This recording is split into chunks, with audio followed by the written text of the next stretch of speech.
goes my hero. Watch him as he goes.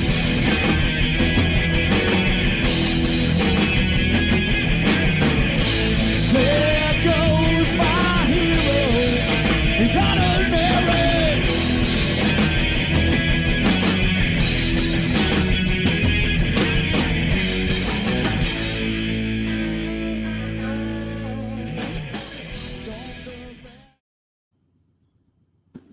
All right. I know my wife is listening. Darling love, you got to change the logo and take the Saturday Night Live off. Just put the fly in the fellows, because how many times do we always go live on Sundays and not Saturdays now? Almost all the time, right? Mm-hmm. It's just the way shit happens. Boy, do I got a lot of stuff to tell you guys tonight. I know most of you guys on here know what's going on, but man, I got some stories to tell. Let's get in the comments, and then we'll kind of tell about our weeks. And we're going to do mine last, because mine is full of all kinds of drama and suspense. And some people know, some people don't. But let's see what we got going on here. Bacon and Bourbon says dinner and a show. Speaking of dinner and a show, why aren't you on this show, man? I sent the link out. You should be on the show. Fried Tater's in the house. Yeah, come on. Hey, Fried Tater. Tater, I think this is your week, if I'm not mistaken. You're coming aboard. You need to clarify here, but I believe this is your week. The stage is yours. Ground yak. Okay. I didn't know yak was edible, but sauteed onions, peppers, Brussels sprouts, and rice and beef gravy with some melted Colby Jack on top. Okay. Have no idea, or I don't think I really care what yak would even taste like. Any of you guys care or want to know what yak tastes like? Anybody? Okay. No. I mean, it's just like one of those type of animals that you're like, whoever even thought about cutting one up to eat one, you know? Only you, buddy. Hey there, flying fella, says Chris Wellesley. Sean Rowe, hey guys. Hey, buddy, how are you? And Michael Shepard's in the house. We have lasagna. Man, I got to tell you, buddy, where you live in the perfect world, man, because every time we do a show, you're at home. Man. Nicole says, hello, my handsome rabbit. And fellas, don't forget, let's grow the rabbit fan. Like, share, and definitely follow. And, yeah, we're going to talk about the Facebook page tonight, too, guys. We got a new Facebook page that started. Nothing against the Swift Facebook pages or anything, but when you can create one yourself, and that's because of Nick, guess what? We can make it better. And I'll explain all that a little bit later. And I think we got a good plan and a good idea. Rabbit must be in the casino enjoying the amenities too much. Well, let's put it this way. The casino's right next door. I made a visit there earlier and got some food. But other than the food, I don't know about any entertainment. I don't know. Just not much of a bowler. We got a bowling alley and just about every movie they have in that movie theater, I can sit and watch on my TV that's out right now. So no desire to go to a movie theater to pay. Sean Rose says, LOL. And Roger Berry, good evening. Look at that. 42 people in the house. They want to find out what happened to Rabbit. Bro, there's all kinds of stuff that happened to Rabbit. The naysayers and all the negative people. Wow. Checking in from Scranton, Pennsylvania. We know somebody famous from Scranton, Pennsylvania. Don't want to mention his name, but we all know somebody. Don't we, JC? You know who I'm talking about? Oh, man. A lot of stuff going on in the news, the political news. We'll talk about that later, too. Checking in from Greer, says P90. Now, just let you guys know, we are not a political channel, but we will talk about some current events. Checking in from Wildwood, Florida, says 13 Bravo. 13 Bravo. Hello. I'm assuming you're ex-military. 13 Bravo. Michael Shepard says, home to get some teeth pulled tomorrow, heading out Tuesday. Wow, that sounds like a lot of fun. You go right ahead. I'll pass on that one. Trucking with T-Bone. The same could be said about fish. Who decided if I could catch one of those batches, I'm going to eat it? I don't know, man. Fish are tasty. Matter of fact, that's what I had earlier. I had some. I mean, again, who knows if it's real fish? But I had some Atlantic cod. It was actually pretty good, but it wasn't fresh by any means, but it was good. Dodge Boy says, "Hey, so what do y'all want to talk about? You want to talk about current events? You want to go over Rabbit's bullshit, or you want to go over your all shit first? What do y'all think?" Let's hear Rabbit's bullshit. You might as well get it out of the way and talk about what you got going on. All right, so I don't know who knows, but truck went into D-rate I think it was Wednesday. Actually, it was Tuesday. Let's see, Wednesday night into Thursday morning. Happened to be 4 miles from a Peterbilt dealership in Lincoln, Nebraska. So I told my student it was 2:30 in the morning. I said, you know what? I don't think this sounds good. Let's just go ahead and pull in. I looked on the GPS and I saw that we could park at the Peterbilt dealership. So that's what we did. We parked at the Peterbilt dealership, got checked in first thing at 7 o'clock. They said they would get to us as soon as they could. And sure enough, about 8 o'clock, they came out, hooked the truck up to the computer, figured out what it was. It ended up being a depth filter sensor. Now, I don't know the exact terms were, but in layman's term, that's what it was.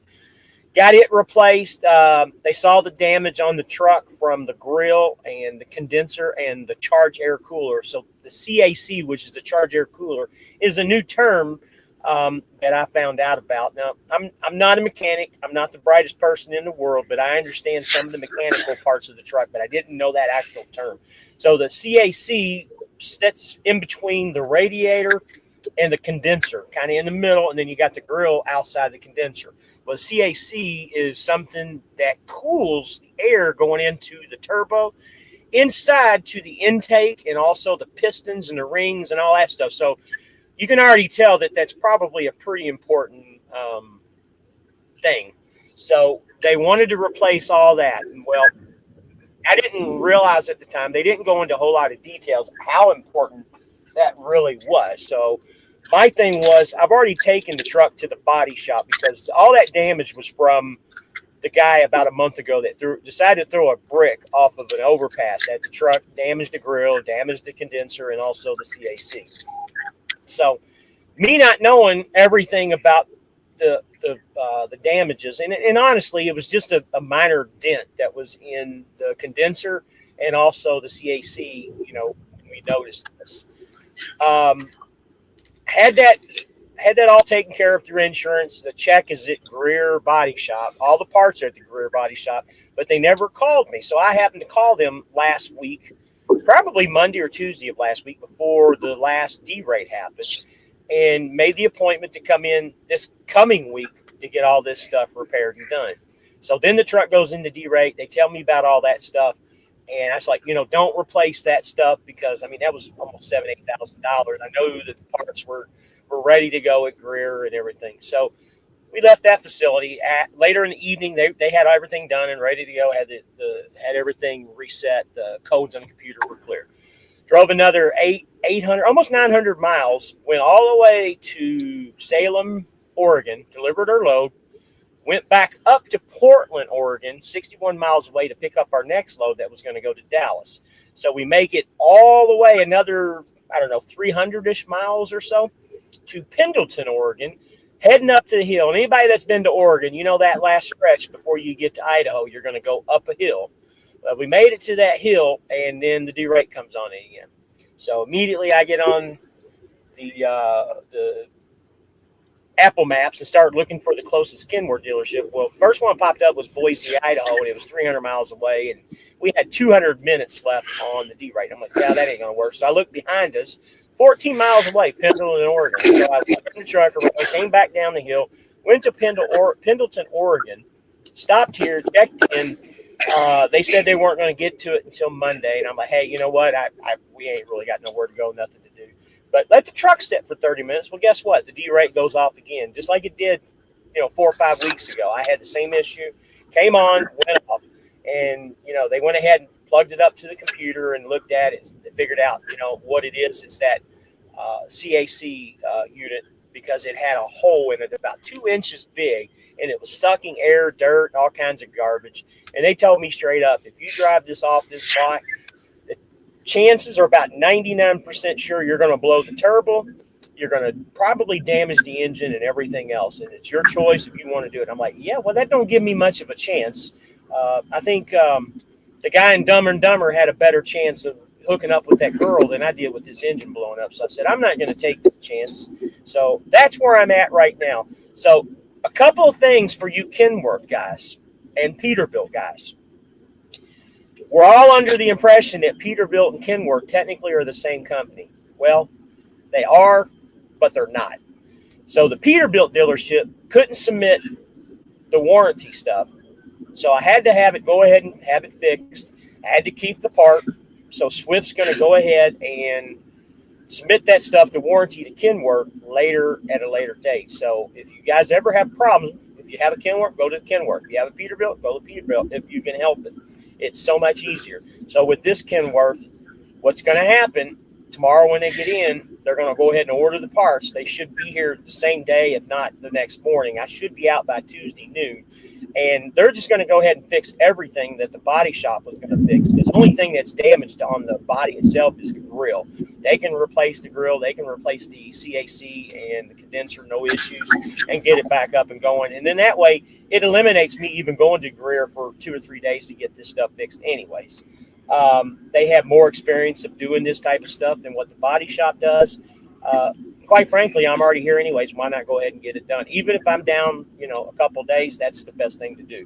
So that's where I'm at with that. And the other thing that I was going to tell you guys about Kenworth too, and Aaron, I think you guys already know this, but if you have a Kenworth and you go to a Kenworth dealership, and I'm assuming that Swift does this on all of its trucks, but they do buy the extended warranty. I don't know how far out or how many thousand miles, but I'm going to find out tomorrow all the details. They do buy the extended warranty on our truck. So this truck is warranted for however many 100,000 miles. And also, we are VIP concierge. And what that means is if there's another truck in the shop and we come in, they're going to work on our truck before they work on anybody else's because of that. So whatever Swift does, one thing Swift does is they do the right thing and buys the extra stuff. Did you know that, Aaron? Yeah. Yeah, the couple times I went into the Kenworth in where I live, they immediately pulled me in. And they're like, "Hey, you're going first. You're VIP." As soon as we typed in everything on your truck. So that's probably the most positive thing that I have over this whole situation is that right there. This can is dented. I hate when they're dented like that because you can't set them down straight. So I got to pour it in a cup. So that's what's going on with my stuff. So lucky for me, and every time I go out west, and this is what we were talking about with the show. Every time I go out west, something happens to whatever truck that I have. Because the last time I came out west was I went to Albuquerque a few weeks back, but last time I went out west was in 23 when I was here at Swift the last time, and that's when D-Rate went into the 23 Kenworth and was down in Las Cruces, New Mexico, and had to be towed all the way to El Paso, Texas. I remember that, but that truck was in the shop for almost a month getting that thing repaired. But that's a whole nother story. But anyways, that's my story, guys, and that's where I'm at right now. Not a lot of exciting stuff. I've been pretty fortunate where the truck did go down. I've had shops that were literally within a couple of miles. I've got plenty of amenities near where I'm at. Even though I'm in the middle of nowhere, Oregon, I've got a casino next door to me that has like 7 different restaurants of different types of foods. It has a bowling alley, has a movie theater. There's a taco truck across the street. There's a McDonald's at the truck stop that I'm at. And also the truck stop has just about everything. So I have amenities, and they have showers too, surprisingly. It's an Ambest, so yeah. Speaking of which, any of you guys have Ambest rewards to give me a shower? I'm just kidding. I don't do any business with Ambest. But anyway, that's kind of my situation and in a nutshell. What about you, Chris? What about your week, brother? Just left the Columbus terminal, got 2 steer tires in alignment. and so now I'm on my way to South Carolina, and then from South Carolina down to Jacksonville, Florida for Wednesday. Okay. Let me. So my week will be very short because I was there from Wednesday till today because the load board was still messed up, so there wasn't hardly anything to get out of yesterday.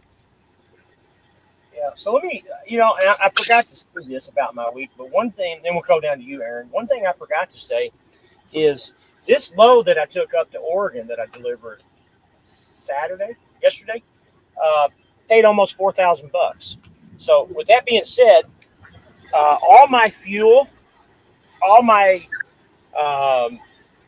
bills, everything's been paid, and I'm still bringing home $1,000 paycheck. Even if I don't deliver another load off of one load, everything's paid, and I'm still bringing home $1,000 paycheck as of right now. So for you guys that want to argue, you Facebook guys on certain groups and stuff, and anybody that wants to complain, I don't know what to tell you. You couldn't have done that on a dollar rate. I mean, you can do the math yourself because it was about 2,300 miles. What do you get? $3,000 maybe? 2,900, 2,800, 3,000, something like that. Guess what? You wouldn't have made that $1,000 that I did. I can promise you that. So any of you guys want to argue about the mileage rate, and we're not going to mention any other YouTubers that put some crazy stuff out there that's probably already gone from Swift to begin with because he talked about it in his last video. I don't know where your math comes from, or any of you guys that can't figure this out. Your all's math is horrible, And I'll be the first one to admit, when I first came over, the first 2 or 3 weeks I was here, I kind of did the same thing. I was doing math wrong and trying to figure stuff out. I had other things going on, but if it wasn't for Jonah and Chris talking me into staying and sticking with it, I don't know if I would have. I probably would have jumped off the bandwagon too. But you got to stick with it, guys. I mean, the money is here. As long as you do your job and you work and you drive, and you don't go home every other day. And and I know some of the guys have had some unfortunate situations where some trucks have had some issues and stuff. But guess what?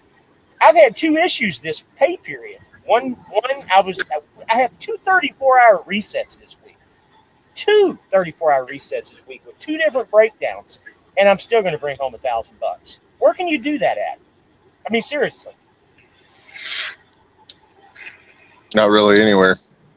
And that's not including, everything's going to be under warranty. When it's all said and done, it's all going to be under warranty. The truck's only got 337 on it, so your turn, Aaron. I'm off my soapbox. My week's been pretty good. I've been slowly making my way back to the West Coast, going home. I'm actually going to get home a lot earlier than I thought I was going to. I was able to pick up my load early today instead of having to wait till tomorrow. So I'll get it delivered tomorrow and then deadhead home and come back out on Friday. But even with that, just coming my way this way after all expenses and everything else for just, I did my math correctly, just above 2,000 miles, I'll be bringing home about a $2,200-$2,300 paycheck. So I'm pretty happy with it. One of the big reason for that big money is I took a load from Missouri, Neely's Landing, took it up to Nebraska, out in the middle of nowhere, and the Swift paid for it. I've noticed that on the load board. If you're going to go out in the middle of nowhere, Swift gives you that big dollar. Yep. Yeah, and there's nobody more familiar with Neely's Landing than Chris. That's his home base terminal right there. Yeah. Yeah, all right. That's down at Cape Girardeau area. Yeah, I don't know why they listed as Neely's Landing. I know it's really in Jackson, Missouri / Cape Girardeau, and it says Neely's. But Neely's is when you get to the road to turn right to get into the entrance. It does say Neely's ahead, like 4 miles. So it's kind of like a small town. It's like a small town. Hey, I don't want to give out any honey hoes or anything, guys, but if you're in that St. Louis area, man, that Neely's Landing load really comes in handy a lot of times. That's one of the hose, just to let y'all know. Don't really like giving That's those. unfortunately. I mean, once they come on, they're going to see it anyways. A lot of loads for Swift come out of there. There's not a lot that come out in other areas that I've noticed out of Missouri. I mean, there are some obviously out near out near Columbia or City. Kansas City, yeah. But the majority of them that I've noticed are right there. All right, JC, what about you, brother? Well, this week just got started because I was at the Columbus terminal from Wednesday to Saturday. Excuse me. And I got a B service done on my truck and got the oil in the transmission changed. And then I had them change the filter that goes on the DEF pump. And once they changed that filter, for some reason, it made the doser fail. So my truck went into D rate in the parking lot, which I'm glad it did before I left. And then so Saturday morning at 6 a.m. they pulled it in and figured out that's what it was, but they couldn't find the part. The Rush International next door didn't have one, but I found one at Kenworth across town. So I went and got it, brought it back, and they put it in, and then it ended up being, the guy at Kenworth said the one that was on my truck was the wrong part number, that it didn't go on my truck. So I don't know what the deal is with that, but it'll all be warranted when it's all said and done. So Let me ask you a couple questions with that. That part, how did you go and get it? Just catch a ride, an Uber or something, go get it? you the police or what? No, I'm just curious, man. Just you did some wheeling and dealing here that I want to know the secrets, man. I hitchhiked. Did you really? Okay. We'll leave it at that.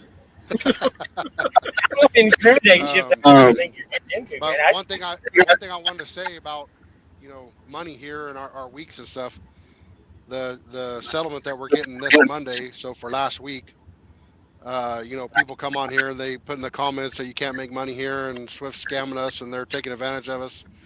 The week before I was at home, so 2 weeks ago I was at home and I didn't get my load delivered in time to get a settlement last Monday. So which means that now for this Monday I got to pay double my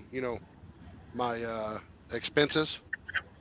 So my fixed expenses. So I grossed off of 2,730 miles loaded and 127 empty miles. I grossed 7167.20. And after all that and all my fuel and being on the East Coast where the fuel is expensive, I'll bring home 3505 and change. So, I don't know where those people are getting all their information at, but it's not really correct.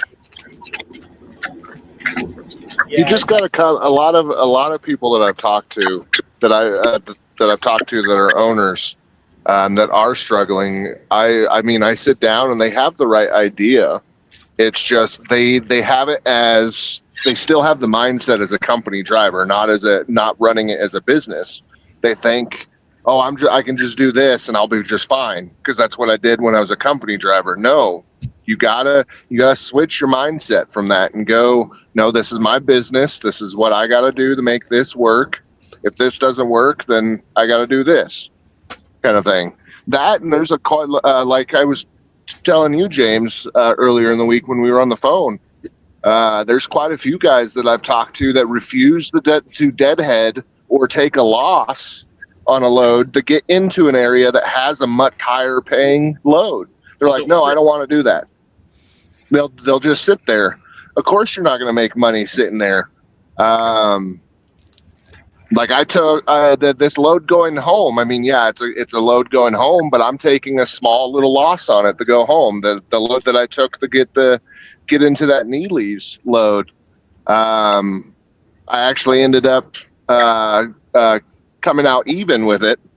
But you gotta do stuff like that to get into an area that has that higher paying loads. Let me give you a little secret, a couple things. So this load that I took going out to Oregon paid me $1.85 a mile. Seriously, $1.85 a mile. Now, in our little game that we play, That's not what we do. We take anything above like 2 to 210, 215 a mile. Well, this one paid $4,000, going the miles that I did, and I only had 61 miles, 61 even miles deadhead to get to the next one. So that's one of the reasons why I took it. Well, the next one paid $2.10 a mile. So when you do the average, I mean, where we at $1.90, $1.95 between the two. But with me having two clocks, my original plan was, the load that I'm on now actually technically delivers Tuesday morning at 7 a.m. But if the truck wouldn't have broke down, we would have been there tonight. Maybe tomorrow morning, Monday morning. But I could have probably delivered it a whole day early because I had another clock. But even in a worst case scenario, and I had to wait till 7 a.m. Tuesday to deliver it, I still got all day Tuesday and all day Wednesday. And between me and him, we can drive almost 1,000 miles a day. That's, another 2,000 miles that I could have driven, So that's that. Let me explain to you guys, too. We started a new Facebook group. Matter of fact, Chris, are you able to post to Facebook or can you, Aaron, post to Facebook in the chat? I can do it from the phone. Yeah, do it in the chat there. But anyway, we started a Facebook group. Nick did. I'm just kind of on the side with it because I just don't have the time to mess with it. But me and Nick talked about it. Him and Michael Shelton are going to be moderators in the Facebook group. I think, Chris, you are too. JC and Aaron, I know you are. Oh, you're not? Nope, I'm just a regular person. Well, we're gonna make you guys moderators too. JC also, if you want to. I know Aaron, you are. He asked you to be one too. Yeah. Anyways, we started our own Facebook group, guys, and here's what my thinking is: the other Facebook groups are kind of I don't want to. They're private groups. I wanted our group to be public. Not only do I want people to come into the Facebook group to ask us questions about, maybe there are other Swift drivers that want to ask some questions, or maybe how do you do this or how do you do that? Well, they can come in obviously and do it because they're Swift drivers, but also people, wanting to come aboard. That's why you see the rabbit in the Army costume or whatever, like Uncle Sam. I want you. Well, I put the rabbit in an Uncle Sam costume. I want you, kind of like the old World War II posters. But anyway, I want to bring, people in that want to ask questions about, maybe they want to see some screenshots of some loads, or they want to see some screenshots of some settlements. Well, they can get in touch with any of us on the Facebook group. And the other big thing this is the biggest one out of all of them. A lot of the other Facebook groups don't allow management. And I'm talking like the planners and some of your owner-operator consultants and driver leaders. Well, guess what? They can join also, because my thinking was, and you got to keep it at a low roar. You can't be a complainer and you can't curse or anything like that. But if you have legitimate issues that need to be dealt with, well, maybe the right person on the upper scale that might be a part of this. And I invite all of them to come into the group. And maybe it might get to the right person, and maybe we can get a situation taken care of. I've got a couple things that I'm working on right now with my driver leader and up the echelon also that we've talked about. And I don't want to go into a whole lot of details about it because, believe it or not, he's already getting bombarded with phone calls about it. And I called him on Friday to ask him about it. He said he's already gotten 4 phone calls about it. I'm like, how in the hell did that happen? Well, the guy down there in the corner with the sunglasses on is one of them that called in. I was there. I was there. A whole lot of details about it. But, I want to try and get stuff done for all of us. Not that I'm trying to be, the general here or be the captain or whatever you want to call it, the leader or whatever. I'm just trying to get stuff done for all of us. I come up with these wild harebrained ideas all the time. And me and Nick was driving one night. We were talking, because we're in another Facebook group, and we're like, well, why is this? Why is that? What? Well, you know what? We need to start our own. So it's a slow grab. We're going to collect people as much as we can. Any of you guys want to join the Facebook group, just go in and ask, and you'll be accepted immediately. Just, keep it to a lower roar and be very businesslike. And we're all here to do the same thing. We're all here to work together and try to help each other out. Anyway, that's that soapbox. So you've heard my drama. You've heard the Facebook. We've talked about our weeks. Any of you guys got any other comments before we go into the other comments here? If anybody with a Cummins, or I don't know if it's, I guess it'd be Cummins, Kenworth or Peterbilt, that if your doser ever goes out on your DPF, it's right underneath the passenger door. If I have the part number, so if anybody ever needs that, I save the part number, and that way, because they had a hard time figuring it out. So Let me guess, Swift Terminal. yeah, but I don't want to say anything bad, because they bent over backwards. Those two guys, they stayed right up until closing time on Saturday. They got there early Saturday morning. They didn't touch anything else till they figured out what was going on with my truck. I don't know, man. I don't want to go into it, but well, and then Rush gave us a pump instead of the dozer, and they're like, Yeah. that's not the right part. So me and JC had to take it back. man, I don't know, man. I just big important stuff I try to get done to the dealerships. I'm glad I'm at the dealership this time around. Let's just put it that way. All right, let's get to some of these comments. But thanks, JC. We'll hang on to that part number. Checking in from New Jersey Turnpike. Lord help me out.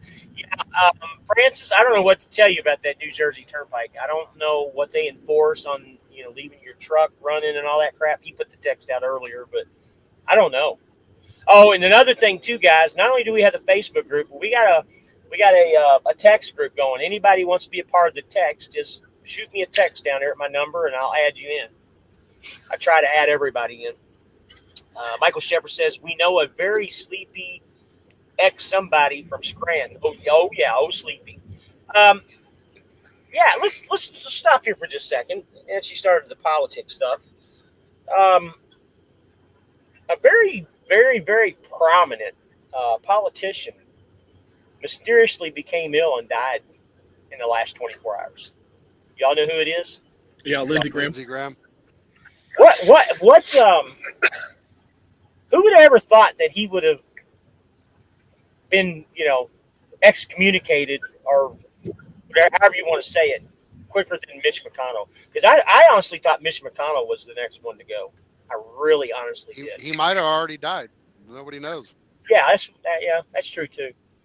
I don't know. We live in very interesting times, and even the news media, the corrupt news media, not the real news media, but the corrupt news media is even questioning things now too. Why are we not being told everything? Because it's very mysterious how all this stuff has happened. And, I don't want to get banned from YouTube or anything, but just go back to what happened, 3-4 years ago when everybody was mandatorily getting this and mandatory getting that. All this shit is catching up with everybody, honestly. Yeah, they said that he died from a aorta rupture stemming from a hardening of arteries. That's what they're saying is how he died. I have never heard of that before in my entire life until you just said that. You know that? Seriously. Not saying it's never happened, but how rare is that? All right, Jonah's going to try it again. Jonah, going to try it again? Yeah, the damn T-Mobile shit sucked. What happened? Damn T-Mobile about sucked. T-Maybe? Yeah. Mine's working fine. Mine's working fine. I'm going to tell you guys, we're going to go over that in just a few minutes too. That's my next little. Mine's working. I'm out here in the middle of nowhere. My shit's working pretty good, actually. I'm north of Indianapolis. Mine barely works. Well, Jonah, we're going to talk about my shit here in just a minute. You're going to want to get it. So hold on a second. Let me get to these comments. Chris Wellesley says, I have never thought to myself, I wonder what good yak tastes like. Agree. Tried it. It won't let me in. I don't know why it won't let you in, because the link is there with the chat. Here, wait a minute. It's in the chat. I'll send him a special one because he's special. He's not in the chat. He took himself out. Oh, you took yourself out of the chat. That's why you're not getting in there. You got to keep yourself in the chat if you want this. Come in, brother. Froze up. Got to keep yourself in the chat, guys, if you all want information. There you go. I sent it to you, Bacon. See, there you go. You got to leave yourself. I'm going to add you to the chat again. Just silence the chat. Don't take yourself out. Silence yourself. Silence it, yeah. Michael Shepard said cabbage. That brook could have went through the windshield and hit you. People, yep. You know what? And my major concern was going through the fiberglass in the roof and hitting my co-driver, you know, because it would just go right through the fiberglass, obviously, and then land right into the bed of the while he was sleeping. He was sleeping while I was driving. So, yeah, it's fucking scary. Or even go, like you said, go through the windshield. Name of the mountain. Now, I don't know what the name of the mountain. That would be an Aaron question. Do you know, Aaron? For where you're at Cabbage Hill. Cabbage. That's why the other guy said cabbage. Oh, okay. That's you're at Cabbage, and then you're at the you're at my favorite place, the park. I love parking there. Wild Horse Saloon. Yeah, Wild Horse Casino. Yeah. Fucking love this place, man. Absolutely love it. Winter trucking. Good evening, guys. Those of you that have to do it, how much is it to replace all 8 drive tires? I was looking to get some Goodyears. So Goodyears wouldn't be my first pick, but they are the cheapest. You know, winter. It'd probably be best if I explained it to you. Why don't you shoot me a text or call me after the show, and I'll tell you how to get your tires. You'll get them. It's pretty close to. That's Kyle, isn't that Kyle? Oh, yeah, that's Kyle. That's right, because I banned him. I didn't mean to. Yeah, Kyle, call me after the show, buddy. I'll explain to you how to do it. Dodge Boy cabbage. Okay, so everybody's telling me cabbage. Usually 5 years or 500,000 mile warranty. I may be. You know, I don't quote me on this, but I think it's 6 years, 600,000. I'll find out tomorrow the definition. There's a lot of background noise. Yeah, that's probably Jonah, I would say. Maybe. I don't know. It's not that bad. I wouldn't be too concerned about it. I got 2 stair tires. What are stair tires? Are they new? Something new? I don't know. In Atlanta just the other day. It actually followed through the credit. Should be about $592. Okay. What's up, James So? Hey, buddy. How are you? Oh, I was at the Columbus terminal Friday night. Okay. So y'all missed him. Francis was there. What's up, Florida Chris? How are you, buddy? Fry Tater says, hey, you never answered my question. Are you coming aboard this week, Fry Tater? Kyle says, how's everyone? I'm on my way to Salt Lake City, then reloading, headed to Dallas. That was my go-to, was be heading to Dallas, but got sidetracked. Going to do my DOT physical Wednesday or Thursday on my days off. Okay, so you're going to go ahead and get your training done. That's awesome, man. Then I can hit the tax collector office to take your VLP test. Okay. What's the name of the Facebook group? Michael, I will. Did you put the? Yeah, it's out there. All right, Michael. The thing is on the link here, but it's going to be real Swift owner operators. The real Swift owner operators. And the reason we went with real Swift owner operators is because everybody always gives us shit, tells us we're not owner operators. We're the real Swift owner operators, not the fake ones, but the real ones. So it's a little bit of a joke to that. All right, just sent my request to join that group. Okay, he'll prove you a little bit. I think he's driving right now. What's the group? The real Swift owner operators. Everybody's asking. Tomorrow, Michelle should have good news for me. Awesome, man. That's awesome. And here comes the beaver. There she said it to the real owner operators. What's going on, James? Sleepy now. I got a belly full of yak. We're everybody on here. We're all wondering who was the person that said, you know what, a yak sounds pretty good. Let's give that a shot. And see what it is. It's a cow. Yeah, see, that's news to me. I didn't even. You guys know it was a cow? Anybody? No. I actually thought it was a bird. No. JC? No, but I'll tell you what. All these damn geese I see all over the country. As soon as I get my freezer, my portable freezer going, I'm gonna put a few of them in there. You want some seagulls? Come out here to Wyoming. There's a whole bunch of seagulls. Plenty of seagulls. I'm from Florida. You guys, You know that meme that everybody puts around with the guy that has no shirt on and his boxer shorts and he's got the American flag and he's cruising along a surfboard in the water? Have y'all seen that meme running around? Kind of like a Florida hurricane. That is away. That's bacon. That's him running around with the American flag on a surfboard in the water. East Florida man definition right there. You look up Florida man, there's James. Isn't that right? Even because he knows it's true. Chris has got it. Okay. Francis says, found out on the turnpike you can idle as long as your engine truck is newer than 2007. Huh. I did not know that. Did you guys know that? I probably didn't know about New Jersey.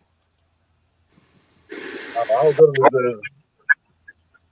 Fry Tater says he's going for a Pete or a Volvo. Just make sure the Volvo has all the current updates done on it so you don't have any issues.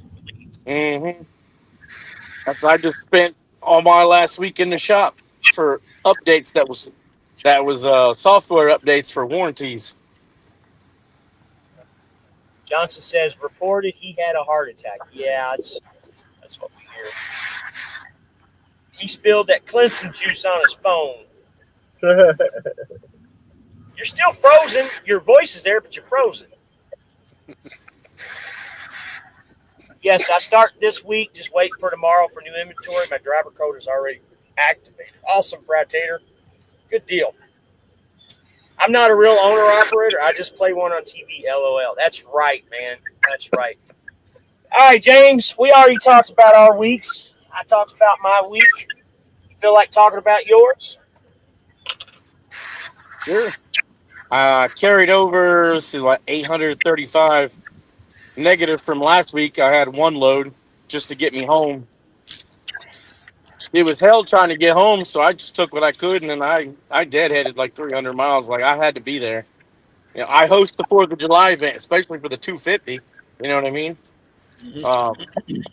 Anyways, so I'll be... By the time I get down to Lakeland this week, I'll have only $5,000 in this week, but that's because the weekend,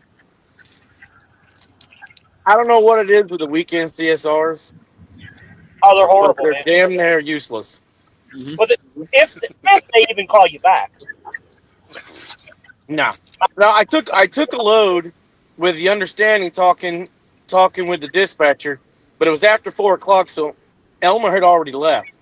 It's a $2,500 load going from Indiana to Lakeland, but it doesn't deliver till Wednesday morning. Well, I'm gonna have it there way early, day and a half early. So I took it with them telling me it's so early they'll probably just have you drop it in Ocala and someone local will deliver it. And I was like, "Are you sure? Because if I take this load, I'm only gonna have $5K in revenue, and I like to run until my hours are gone. And now it's all screwed up, so I won't know until tomorrow. So I'm either gonna have $5,000 or, a lot more."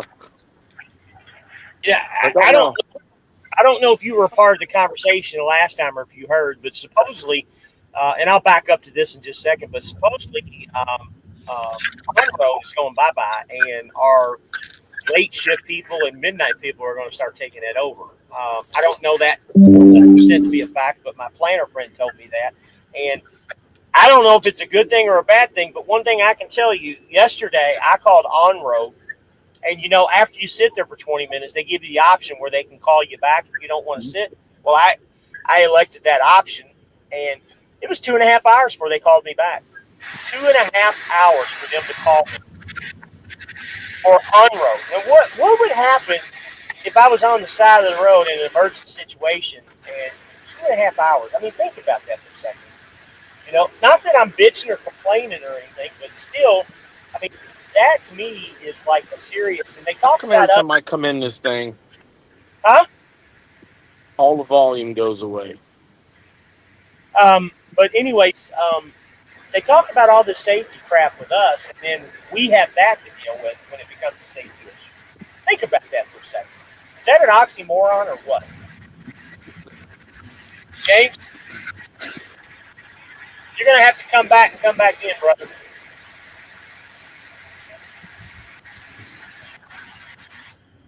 got a lot of noise in the background too. He's gonna have to come in. But anyways, yeah, I don't know, guys. Push around a little bit. That's weird. Why did it do that? Still has Jonah in here. That's I'll say Jonas. Yeah, there you go. There we go. I'm not okay. We just already read that one. Try it again, Jonah. You will have any equity that transfer over to your new truck. Will I have any? Other than the $2,500 down payment, no. I mean, really, no. It doesn't work that way. When you lease a truck, it's just like leasing a car. You don't get any kind of equity when you lease a car either. Only way the equity goes to me, like the excess mileage, any maintenance account that's left over, anything like that. If I bought the truck, then it would be mine. But other than that, no. Yeah, I'll be starting from scratch in the new truck. Let me tell you what, nothing against this truck, and even with the breakdowns that I've had, it's just been, common stuff. This truck is pretty solid. I really seriously, I mean, it really bothers me to even turn this truck in and get another one in a roundabout way, because it's a solid truck. And now all this stuff's getting done to it. I don't know if it's a smart decision. You know what I mean, JC? Yeah. Getting all this stuff done to it. Jonah, I don't know what you got going on, brother. Man. Gotta go out and buy you an iPad or something. George Geddon's in the house. Good afternoon. Hey, buddy, how are you? I keep forgetting to call you back, George, and I need to. I've just had so many issues in the last couple of weeks. Had some, me and the students had some minor issues that we worked through. Nothing major, just, getting stuff together. And then these breakdowns, these breakdowns have kind of been a love story between the two of us. It really worked really well together through these breakdowns. Anyway, center request says Sean Rowe. Yep, you'll be approved as soon as he sees them. Why is Swift so worried about safety all of a sudden? Swift causes the most accidents. That dude, Marvin, if you go and look at Swift's safety score, it is by far better than 99% of the carriers that are out. So, yeah, that's not a true statement at all. Sorry, fellas, probably because I got 2 bars here. I'll just watch. Yeah, I was thinking you probably had some bad service. What make and color are you going to? I'm staying with the exact same truck, same color, same truck, yellow Kenworth. At least I think it's going to be the same color. It's the closest that I can find. The wait time for breakdown to answer the phone is horrible. A couple weeks ago, when I broke down 3 times in 3 days, I went back to lock the doors and start working home. That's funny.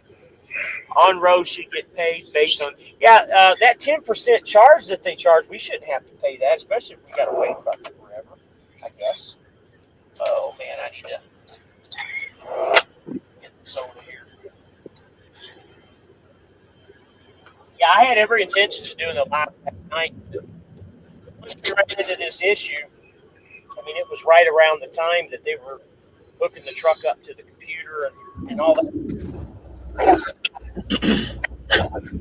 Because nobody else wants to volunteer to run the show when I want to take off or do anything. So none of you guys will run the show when I'm getting stuff done. So Aaron, I'm gonna have to teach you how to do that, I guess. Run the show, yeah. That's if yeah. I know when I'm home I won't run it, but if I'm out on the road and you're home, yeah, I'll.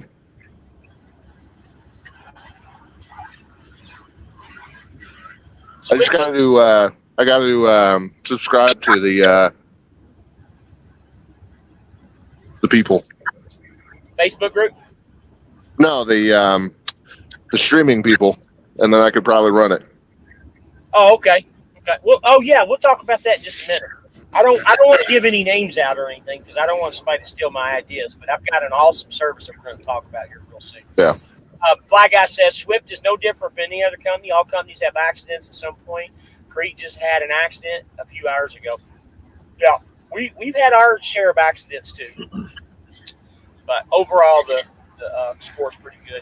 Oh, by the way, they fixed that work order and canceled it out. I told you they would. Yeah. he got a truck that had a work order on it that shouldn't have been his. What's with all the loads on the board picking up on the 14th? Because the 14th is a new week. Just like I told you guys, it took about a week because of the holiday for everything to kind of schedule out. Well, 14th begins a new week. All right, so new internet service. Not going to give names yet. Anybody interested and want information, please feel free to call me. It's $70 a month for the internet. It's based off of T-Mobile. I'm going away from the T-Mobile business that we talked about before because I had so many issues and problems with it. And it sounds like Jonah has it too, right? Chris, does Jonah have the T-Mobile? Yeah. Yeah. A lot of us are starting to have problems with that T-Mobile business. But anyway, I went with another company. Don't want to, like I said, don't want to mention their name, but $70 a month, and it's built for RVs and truck drivers.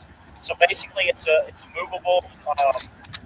Unlike the T-Mobile stuff, where they find out you're moving it, they can obviously hijack you and throttle you and all that other stuff. This one's completely unlimited, $70 a month.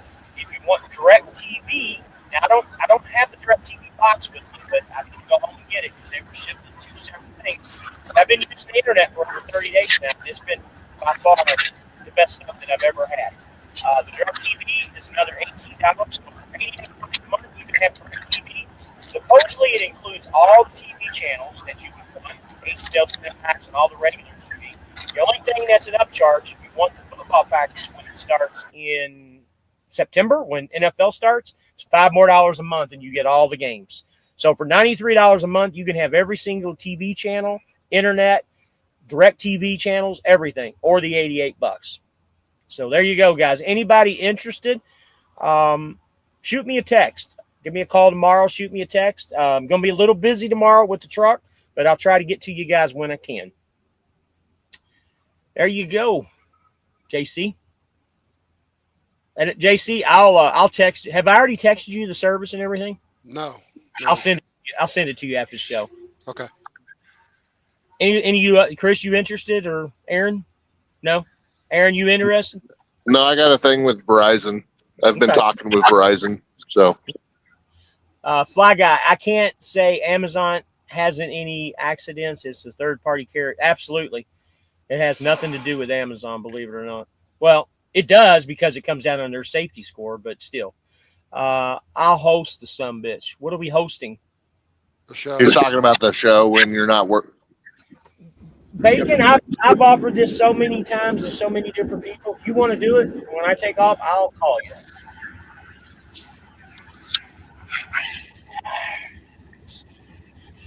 He can do a class on cooking goulash. How about cooking yak? Yeah, but he always makes a goulash. He puts all kinds of stuff in it. I actually seen a U.S. Express truck pulling an Amazon trailer. What's that about? Don't know. That's that Amazon relay stuff. Because Swift pulls Amazon trailers too. Yeah, I didn't even know that. So Gary says, hello, y'all. Hey, buddy. July 4th was last week. Is there a holiday? No, man. It takes, again, we talked about this on the live, guys. It takes about 5 to 7 days for everything to, you guys, you got to understand, these shippers and receivers, okay? Holiday was July 4th, last Saturday. Their holiday, actually, most places, we all know how they are. They're all freaking lazy. They all started their holiday probably Thursday or Friday, took off the whole weekend, and a lot of places didn't come back to work to Tuesday or Wednesday. That's just the way shit is when there's a weekend holiday. Everybody takes extended holidays. They're hungover. People call in sick. Well, guess what? It takes about Tuesday to Wednesday for them to start hustling and getting their loads together to get them all packed up. We run contract rates, so it's not like to where spot market shit's already ready to go. Our contract shit takes a little bit of time to build up and get it going. That's why it's taken about 5 to 7 days to get it built up. You guys wonder why? It's because I do the thing over and over and over. My battery is running low. Hang on a second, guys. I got to plug up my battery. I thought I was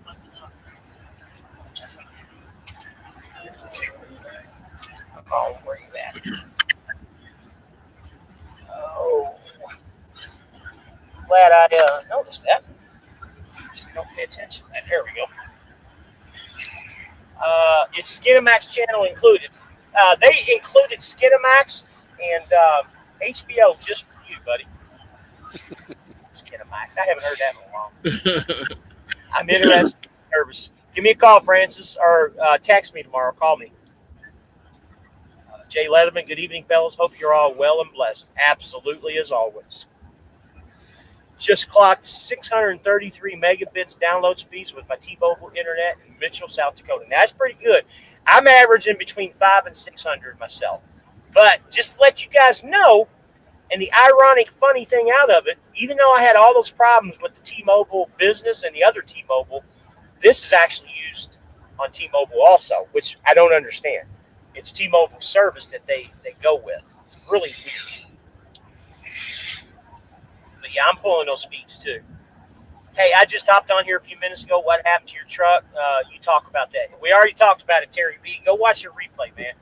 Not trying to be rude or anything, man. That was a long story, and I said a lot. It would literally take me 15 minutes to go over it again. Clemson's back. What's up, Jonah? What's going on? I'm in the bad area, I guess. You are always in bad internet. You at home? So I'm at home. I don't have good internet. I'm up here in Indiana. Francis says he got lucky with the Amazon load, was in and out in 30 minutes. But that is super, super quick. I thought about the X satellite internet. You need to, like I said, just be patient. Get with me tomorrow, and I'll give you the information. Dear Delilah, haven't seen my husband in weeks, and I can't see those baby blues. So, Delilah, James tried to come on here. That's Bacon's wife, I think. No, that's my wife. That's JC. That's JC's. Okay. So, JC, let's take your glasses off. See the real. I'm in the witness protection program. I can't take these off. Well, you weren't wearing them in the Columbus terminal. That's because it's pouring down rain. That is great. So, Delilah, I apologize. I know James' wife gets on here every once in a while, too. But, hey, any of you movie people or TV show people out there, brand new show just came out. It's called Westies. And it's on MGM Plus or whatever, so you're going to have to get their subscription unless you got a bootleg way of watching it. It is awesome. Does anybody know the TV series Bosch? Did anybody watch that on Prime? Mm-mm. Oh, No. wasn't he a cop or something? LAPD detective, yeah. Yeah. The main character of Bosch plays in this one, and he's a New York City police detective that goes undercover in the 80s to bring down Gotti and all the bad gangsters and stuff. Fabulous show, absolutely A1. And they only got one episode out. It's absolutely fabulous. If you got Amazon Prime, you can go and watch the first episode for free to see if you like it. Excellent show. And the Yellowstone spinoff too, Dutton Ranch, it's pretty good also, y'all. And Marshall's coming back tonight. They're doing season 2 on Marshall's. You know, U.S. Marshals or whatever, it was too TBIs for me. You know, they didn't really cuss. There wasn't really any of the, you know, it wasn't as good as what the Yellowstone was, in my opinion. Did you like Marshall? I mean, I like it a little bit. At first, I was like, but then if you get through the first like 2 or 3 episodes, then it starts getting a little interesting. Yeah, I couldn't find any interest in it. I mean, when they you know, start cussing and they start saying dang and you know words like that, then you know it throws me off a little bit. Mm-hmm. Sean Rowe, you're interested? Give me a text or a call tomorrow, and we will go over it, and I'll shoot you. Actually, guys, just text me, and I'll text you the link to get the service. How about that? Any news about the Comdata card? And you know, that's one of the things that I'm working on. I guess. Fly is out. What's out of the bag? What's it called? Anyway, you guess what I'm trying to work on. That's one thing that I'm working on. Nothing new on that yet. So much for self-driving trucks. Did you hear about Aurora truck that caused an accident? I saw that, but once again, I don't. Sometimes I wonder about the validity of some of these news articles that come out. apparently, I know they're still hurting. I get a call for at least people in the seat because before I applied here and got here, and then before I applied over at my previous company before I came here, I applied for Hirschbach too, and I unfortunately I let them go, hey, we can get a hold of you. I got to change that, but I get a call almost 2 or 3 times a week going, hey, we want you, and I'm like, no.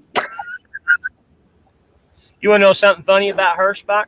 I've actually applied for them like 3 different times throughout my career, and they have turned me down 3 different times. And the last time wasn't that long ago, before all this stuff came out about the trucking cowboys and all that. I actually looked really hard at it and very seriously considered it. But that 99-cent fuel thing, I mean, once you do the math and figure that out, that's kind of a scam in my opinion. But once I sat down and figured everything out, I was like, yeah, it's probably a good thing they did. But I got a perfect driving record, and they turned me down before I didn't get it past the application. They turned me down immediately. Don't know why, but whatever. I think it was a God bless in sending anyways. Need to be a comedy show called The Swifties. Mike, you can do that because you're the comedian anyways. You can call your show The Swifties. I actually thought about incorporating Swifties into our Facebook group, The Real Swifties or something, but we didn't go that route. That would have been too silly. Although Chris was pushing for that really hard, though. That's because he likes Taylor Swift, not because of I figured that with Chris, him liking Taylor Swift, we could go to Boy Toy Beach on that channel. So,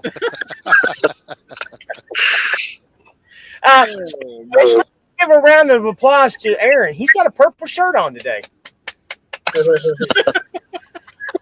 Yeah, it's my Swift owner op shirt. It has the Swift owner op emblem on it. And good on you, man. Yeah, thank you. Jonah just had the I hope they don't catch me look just now. Jonah, what you guys don't know about Jonah. Air Jonah is kind of like the Dos Equis guy. The Dos Equis is the most interesting man in the world. You all don't know this, but that's really Jonah in that, several, 20, 30 years from now. Isn't that right, Jonah? I don't know. You know who the most interesting man in the world is? The Dos Equis commercials? The old man that flies around the world and stuff? Yeah, I think so.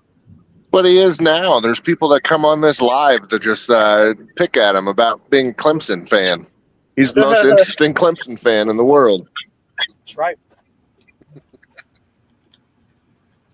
Fly Rabbit, I saw you westbound on I-84 yesterday, on Friday, excuse me. Yes, you did, and my friend, I don't know what state you saw me in, but yes, that was me. And I don't know if that was going to the load or if it was coming back from the load before the truck broke down. But yes, you did.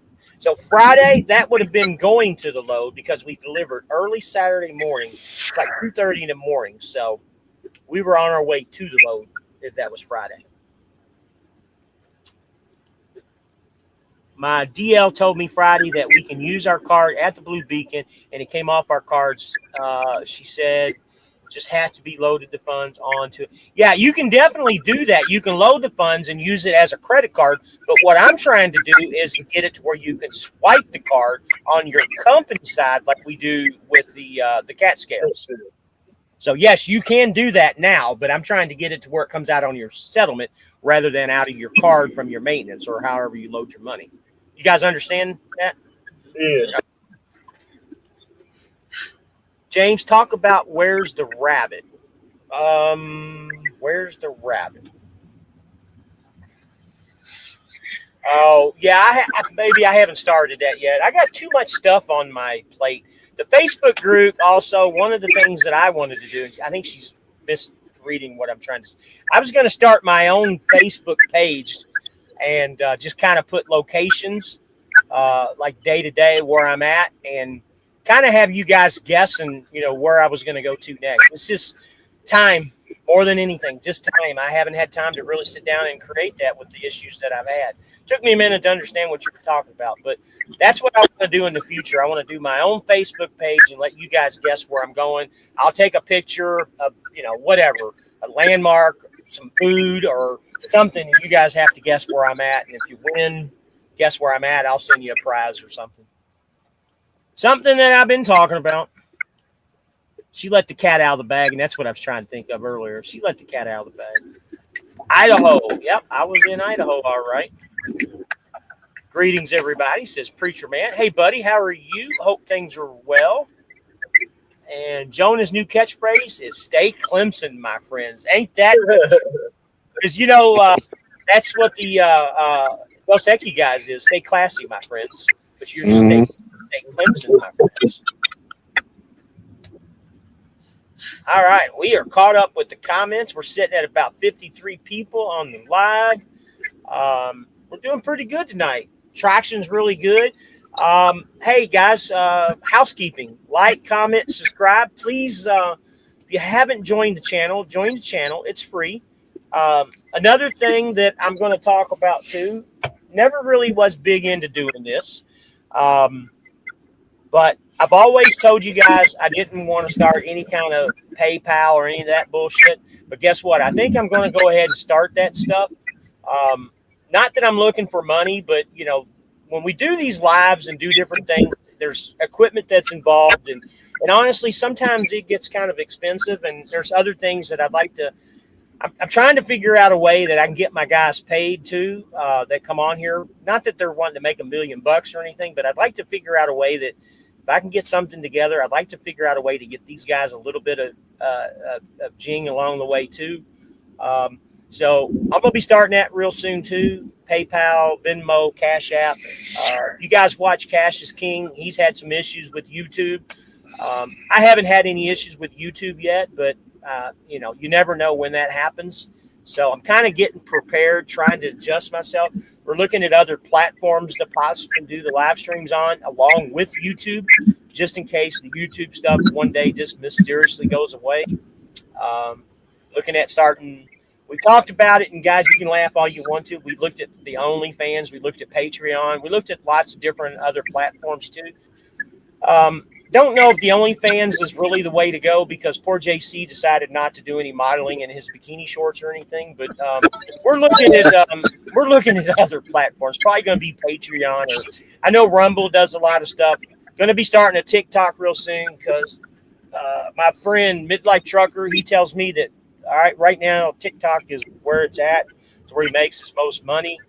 Not that I'm looking to get rich, but I'm looking to be prepared in case someday YouTube says, guess what? We don't like you anymore. And it sounds like that's what's happened to the Cash right now. He's got 3 or 4 channels, and they're trying to shut them all down. And I just don't want to get into that situation in the future. And I think your wife was making a comment about your bikini briefs here. Let's see what she says. Whoops. OnlyFans. Yeah, you know, OnlyFans was actually created for other reasons than showing girls' booties off and stuff. I've been trying to get her to do pictures of her, but she won't do it.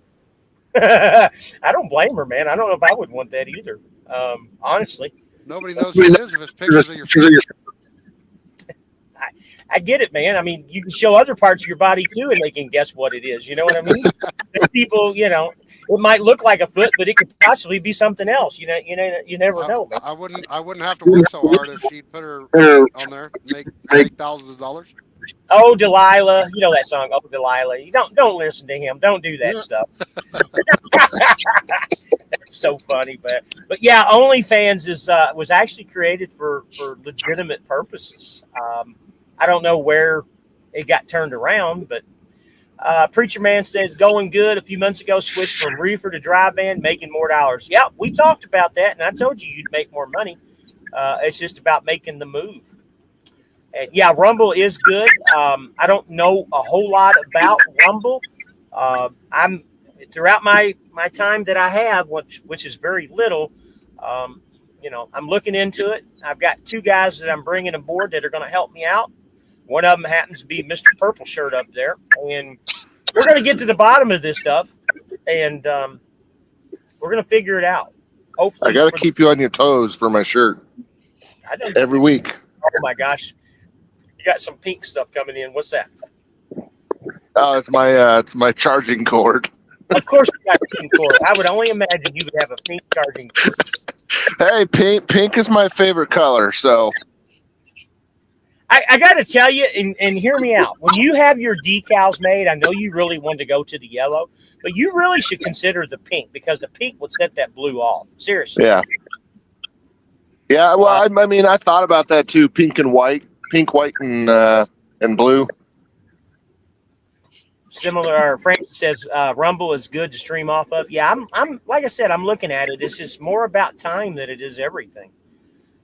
Or when you see the rabbit drive and take a picture and put it on your Facebook page, and then we have the names in a drawing for merch. Yeah, that was another idea too. We actually talked about that too, where you could basically what she's saying, kind of like what Tom Bell did. He went it to the extremes and actually did a TikTok video about him passing me. So if you guys take a picture out and about at a truck stop or driving down the road, you take a picture of the rabbit sighting, and honestly, it's going to be more about the truck kind of being, the character more than it is me. It's not about me. It's about the truck, just the rabbit sighting. We're gonna get something together here soon. It's just, like I said, timing. Not these dogs. Nobody wants to see them, she says. Hey, there's some sick people out there. They want to see all kinds of stuff. Oh, man. Big toes, little toes, they don't care. Mr. Michael texted me. He knows we're live. No, he's texting everybody.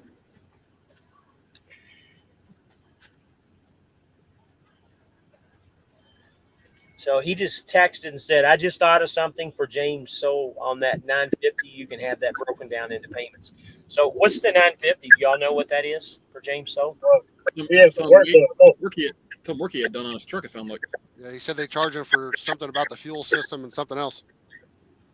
It's not under warranty? Not yet, I guess. Should have been.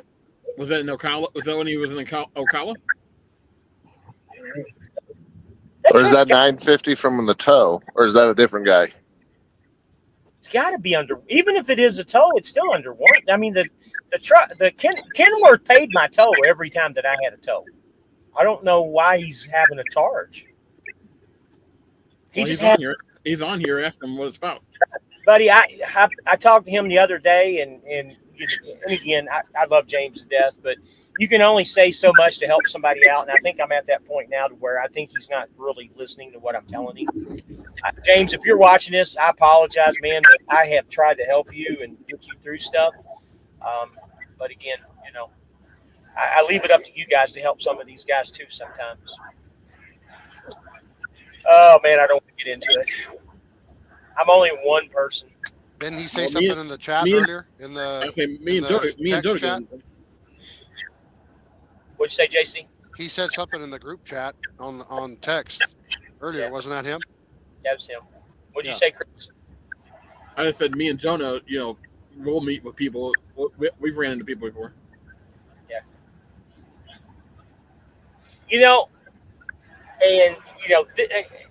Kyle, if you're still on here, Winter Trucking, and this is the thing, I say these things all the time. You asked about the drive tires. I've said it many times on here, guys, how to get your drive tires. And sometimes I feel like I'm just, and again, I know I'm here to help you guys. I get it. I understand. Your drive tires. Anytime you need to get any kind of service done, the best way to do it is to get it done, whether it's Love's, the terminal. Tires are easy. You just pull into Love's, tell them you need to get, 2 tires, 4 tires, whatever. Usually Swift will only let you get 2 at a time, just to let you know. So you get your tires, you get them put on, and it comes out of your settlement the following week or 2 weeks later. That's how you get your discount on your prices. So when I did the Goodyears, like I said, I did 2 at a time. It would come up to about $1,800 for 2 tires. That's about $900 a piece. Once Swift gets all their discounts done, it ended up being a little bit over $900 for 2 tires. So they're roughly $400 to $450 a piece, and that's on the Goodyears. Bridgestone and Michelin's are a little bit more, but if you want Swift's discount, that's how you do it. So when the money comes out of your settlement, you take it out of your maintenance to supplement what comes out of your settlement. That's how you get the discount. Or or what I was told at in West Valley, they'll change all 8 of them for you too, all at once at the shop, at the actual Swift shop. You just have to, if you want a certain tire, you got to let that shop know that you want that certain brand of tire so they can order them, because they only have what Swift orders. So, well, just understand that if you get all 8 of them done at the same time, you're getting that bill either next week or the week after. I don't know if you want that far into the negative unless you got that much money in your maintenance account. That's why I do 2 at a time, to where it's only $900 or so each time. Yeah. Just my 2 cents. If you have the money in there, go ahead and do it.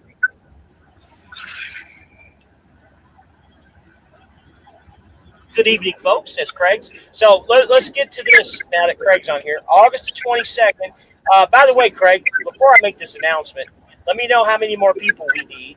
And Aaron's already sent Yvonne an email letting her know that he's not going to be able to make it. He had some prior stuff that came up, just so you know. But let me know how many more people you need, and I'll make a comment on here. Winter Truck says that tow bill drained my maintenance account. I think I'll have about 137 in there. I was just asking what y'all paid to answer the question. I'm surprised by 2 at a time, though. Well, you can do whatever you want to, but like I said, you got to have the money in the maintenance to make up the difference. If you don't have the money in the maintenance, they're only going to let you get 2 at a time, just because they don't want you to go in the hole and then you leave the company putting 8 tires on the truck. The tow bill, and I told you this 1,000 times, that tow bill should have been paid by the manufacturer. Now, I just got 2 steers done. 2 steers done at Columbus, and I know that it was like around 1,000. He said it around 1,000, but by the time you do the credit from the core and all the tread that was left on both tires, then you'll get a credit. But I don't know whether that's going to be, what it's coming out to be. But you can do what you can afford, but at the same time, it just depends on what Swift will let you do. If you have no money in your maintenance account or just a couple $100, they're only going to let you probably do 2 at a time, because they don't want you to put 4 tires on that truck and then run away and leave, because they've had so many people have done that in the past. It's not that they don't want to do it. It's just, it's a business decision. But you got to call in to find out what they'll let you do. That's kind of what I had to do. My thing was, when I was doing it, I had the truck that was breaking down all the time, blowing tires, and that was my truck. They didn't trust me at the time because I'd left the company, 3 other times. That's why it was limited for me. Might be different for you. Winter Truck says, my B service is doing about 20,000 miles, and at least 3 or 4 of them will probably not pass. Well, getting your B service has nothing to do with your tires, to let you know. That's your inspection, your yearly inspection. They'll do. They're starting to inspect the tires and everything while you're getting your B service at the actual Swift shop. And if the tire fails, what Swift would consider a fail, they'll force you to get the tire done while you're getting your B service done. Is what I was told. Well, let me add to that. And what's legal and what Swift goes by, I think, is 5:30 seconds. If you're running your drive tires at 5:30 seconds, then they need to be replaced. Yeah. In my opinion. And yeah, I think they should make you do that. Do y'all know how thick 5:30 seconds is? That's almost bald. Yeah. Anybody if he doesn't want to worry about that, he can get his truck serviced at Love's or TA or something. Yep. Well, isn't the minimum 2 30 seconds on drives and 4 30 seconds on steers? I thought it was 5:30 seconds. I could be wrong. I think it's 4 30 seconds on the steers and then 2 on the drives, because I know it's 2 on the trailer tires. That's minimum, yeah. My friend, that's even worse than what I just said. If you're at 2:30 seconds on your drive tires, I've seen damn truck. I've seen a bobtail. I've seen a couple bobtails at Swift yards, and their tires look like shit. And I'm sitting there going, I've seen, yeah. When I was down in the Drupa Valley terminal, there's quite a few of their. I'm sure they changed them since I've been down there, but there was like 2 or 3 of their local day cab trucks that had really, really bad tires on them. Winter Trucker says, well, obviously, I'll wait till I have the money in there. And I went all the way up the chain that tow bill. I'm not fighting it. It's done. It's over with. Again, that's where you're giving up. I mean, it took me literally 2 to 3 months to get the tow bill paid on mine. It wasn't a Swift thing. It was a Kenworth thing. I don't know what truck brand you have. I don't remember, but it's a manufacturer thing because it needs to be paid. You got to fight. Guys, don't give up on this crap till the last, till they absolutely tell you no. You got to keep doing it. Give up, then you give up. That's on you. 432nd steers, 232nd on drives. Yep. But again, if you're at 232nd, and I couldn't even imagine it being 432nds on steers. Who in their right mind is driving their truck with 432nds on steers? You shouldn't even be in business, in my opinion, if you're doing that, right? I mean, am I wrong here, guys? I mean, seriously, am I wrong? Well, that's DOT's minimum. I understand. Yeah. Why would you let it go that far down? I've seen small ones before. But it's not about seeing them, but who here would do that? I wouldn't even come close to that. It is so easy to get your tires replaced here.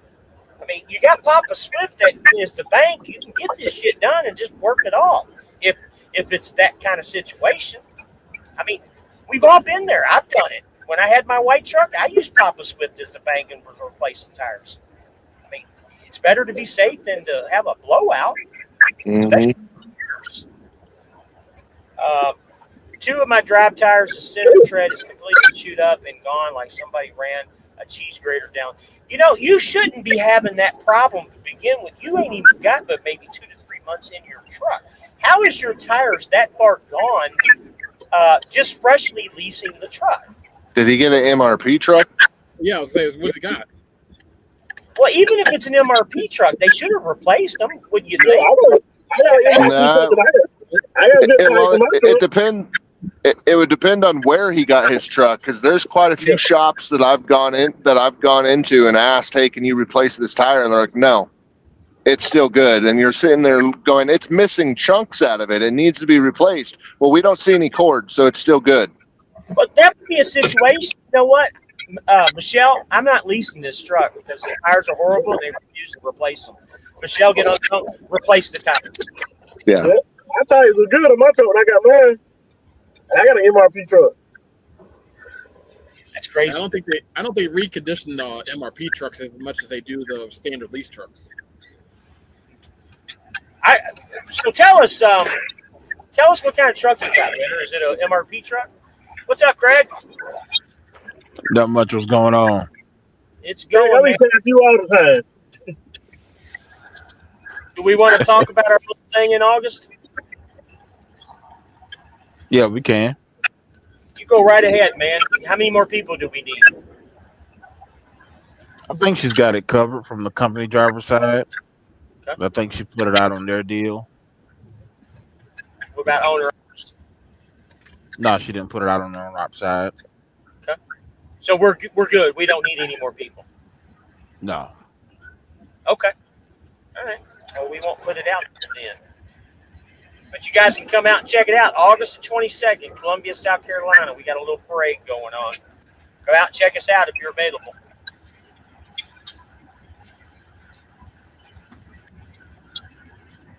Uh, 432nd sounds like some flip-flop bonehead truckers move. Both those measurements are extremely dangerous. Buddy, I think even those measurements, just double them, and I think it's still dangerous in my opinion. Makes no sense to me. Better get a 3-axle alignment if it's eating up tires like that. That's a good suggestion for trucking. And that's what I had done. I had that done this week when I got my Pierce. I got a guy in Jacksonville, Florida that does that. Give me a ring if you want the information. Very reasonable. Any pumps too for all you East Coast guys. Pumps will do alignment. Skyline Auto Sales, hi fellas. There's a distinct difference between what is safe and what is legal, and I didn't know it had to deal with Kenworth since I was leased through Swift. I thought I dealt with them. Well, you do deal with them, but it's up to them to submit the stuff to Kenworth. because that's kind of like what I'm going through right now. My shit got done at a Peterbilt dealership. They weren't able to honor the warranty, which we talked about at the beginning of the show, which to me still to this day just sounds so silly because supposedly Kenworth and Peterbilt are the same company, but they're not. And it has to be submitted through Swift to get the warranty stuff done because it was Kenworth. Anyway, say that again, and this is why I lose my voice every day, guys, because we talk about the same thing over and over and over. Remember that I always reference movies and stuff, Cheech and Chong. We want to wear uniforms, but we want something different. It's kind of like the Peterbilt dealership. We're not the same company, but we are. No laughs, huh? Goddamn. Michael Shepard, the comedy is up to you, not me, buddy. Nobody laughs at me anymore. News headline: Trained by Swift in South Carolina scares locals off the road. Not sure I understand that. You guys understand that? I don't know where you're going to with that. Understand that. I guess he's talking about the convoy. I guess he's talking about the convoy when we go to Columbia. I guess he's talking about this. The short explanation is I need a alignment. When I got the alignment, got corrected, it started chewing up tires because the tires were worn uneven. I seen it on dump trucks and ambulances. Yeah. All right, Craig, how was your week, buddy? Was it pretty good? Yeah, it's been pretty good. Doing a reset up here in Corfu, New York. Then I'm delivering Buffalo in the morning. Then pick up a load heading down to Rock Hill, South Carolina to Ross. Were you at New York, did you say? Corfu at the TA. Okay. Yeah.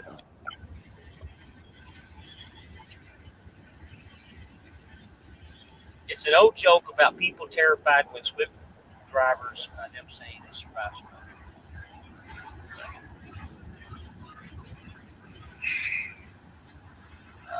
Winter trucking has a 25 Kenworth. Friend, you shouldn't be having chunks and all that. I mean, you should have no problems getting a warranty taken care of. Those would be newer tires too.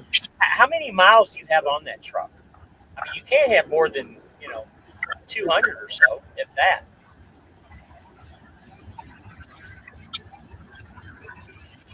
So how many miles you got on your Peterbilt?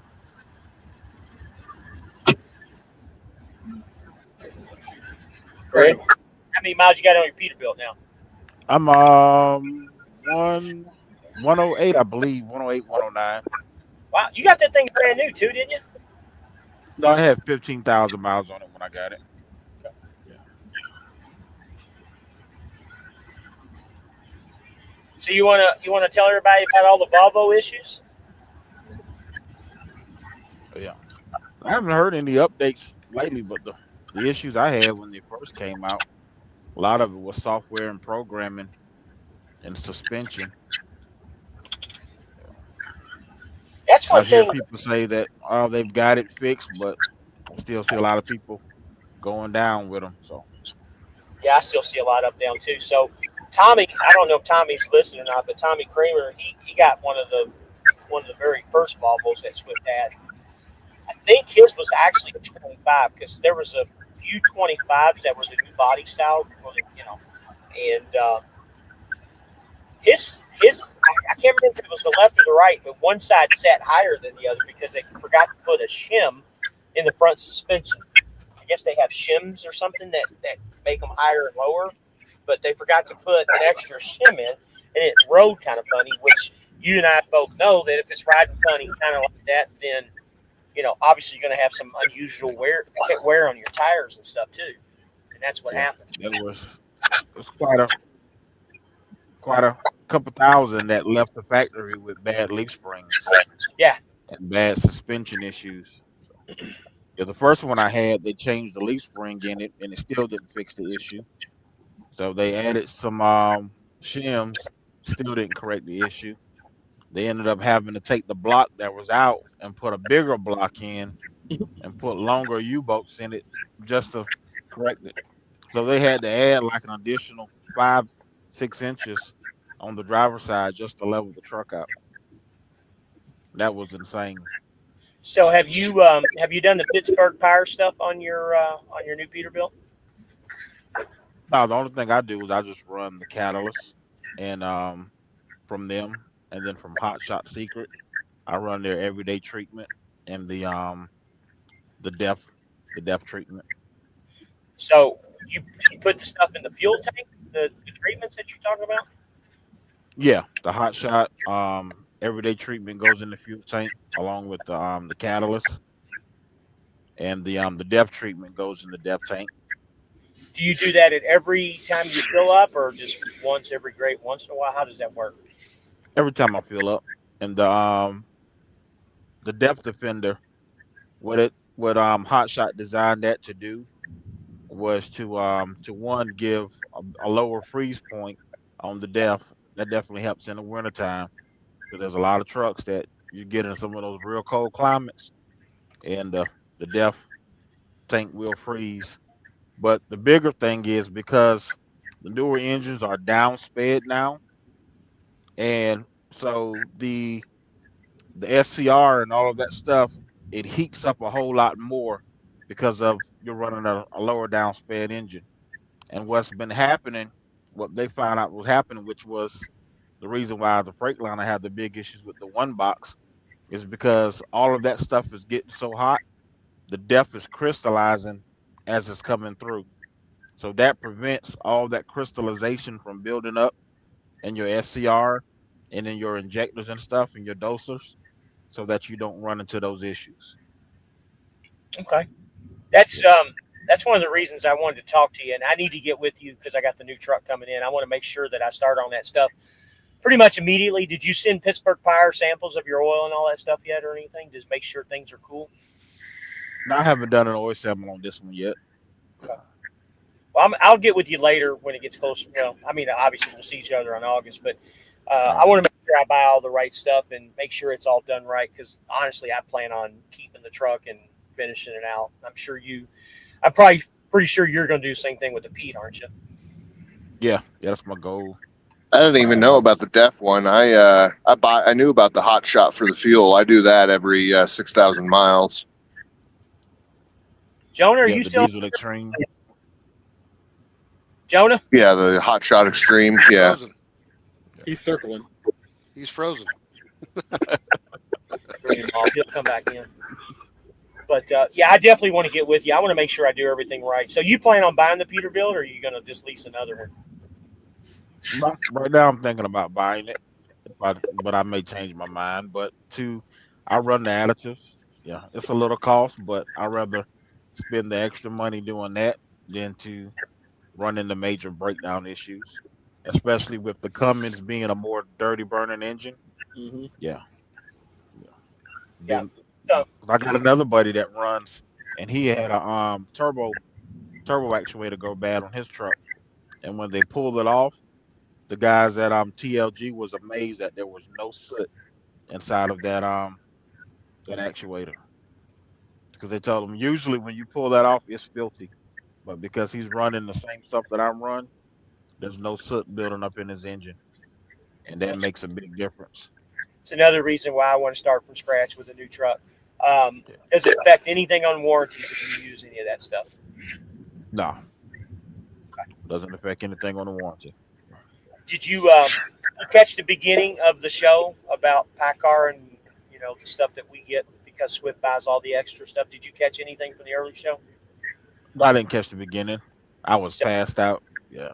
Sitting at the Kenworth dealership, and Swift buys the extended warranties on our trucks. I don't know if you know that or not. So, and also we are VIP concierge with Kenworth, and I'm sure it's the same way with Peterbilt too. So if we come into the shop, like when they come in the morning, I'm the first one they're going to tend to because we're VIP concierge, because Swift pays the extra money to have that done, and also they buy the extended warranties on these trucks too. Did you know all that? Must be something new they started doing. That's a good thing then. I'm pretty sure that your truck's going to have the same thing too, but this 24 had it, and it's all been specific too. All been specific. Yeah, it's Craig, definitely. what did you say you put in the DEF tank? Hot Shot Depth Defender. Hot Shot DEF Defender? Yeah. I'm gonna get a link to all that, JC, and I'll put it on the. Okay. I'll put Well, everything because me and him. Are gonna have I just changed. When I got my truck, I'd asked if they had changed the filter on the DEF pump on the back side of the DEF tank, and the people in Denver acted like I was speaking some other ancient language they don't understand. So I had the guys in Columbus change mine yesterday or 2 days ago, and the one he took off of there was as black as the tires. So, and Yeah. they so most of the Swift trucks, I'm sure it's probably dirty as shit because nobody changes theirs. Yep.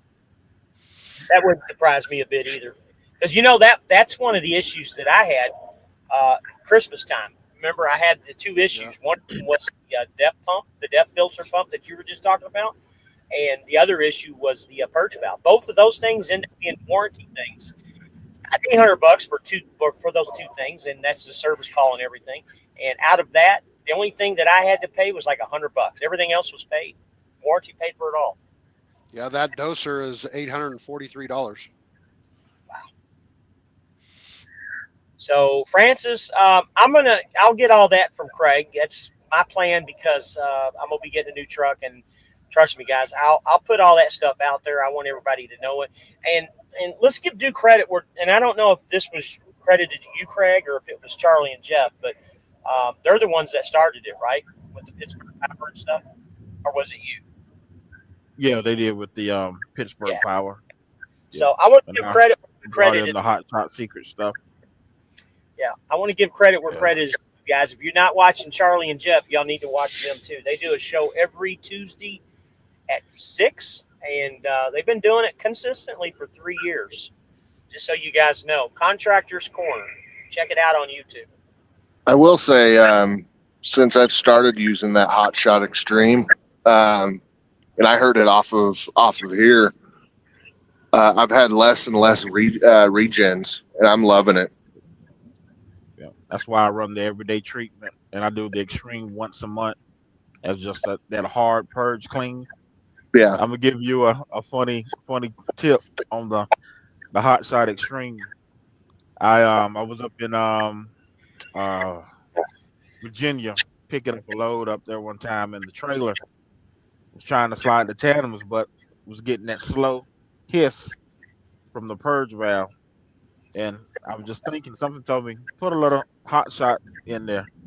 So I put a little bit of it in the airline, and all that gunk that was in the check valve, it blew all of that stuff out. And it's because they never drain the air tanks on these trailers. Yeah. That's one thing that goes, I don't care what carrier it is, that's one thing that goes overlooked. They never drain the air tanks. Mm-hmm. So I got another big mystery too. Have any of you guys heard from Alan in the last 3 or 4 days? Anybody? Jonah's disappeared there, Jonah. Jonah, have you heard from Alan? What? Have you heard from Alan? What? He called me like last week.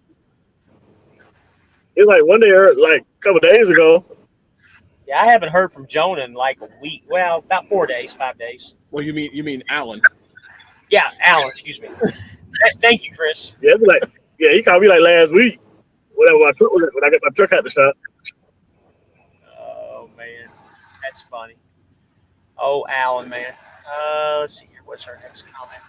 It's chewing up tires now because the alignment has been corrected before I got it. It needed the alignment to be more evenly, and the alignment got corrected. The lugs are now twisted on. Boy, you are talking some crazy shit to me right there, because once you get the alignment done, it should be corrected. I don't know, man.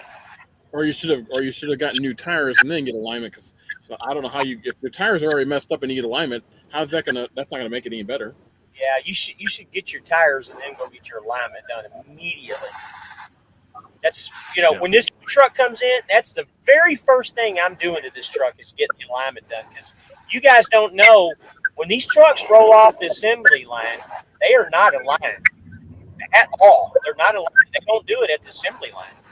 Get them blind.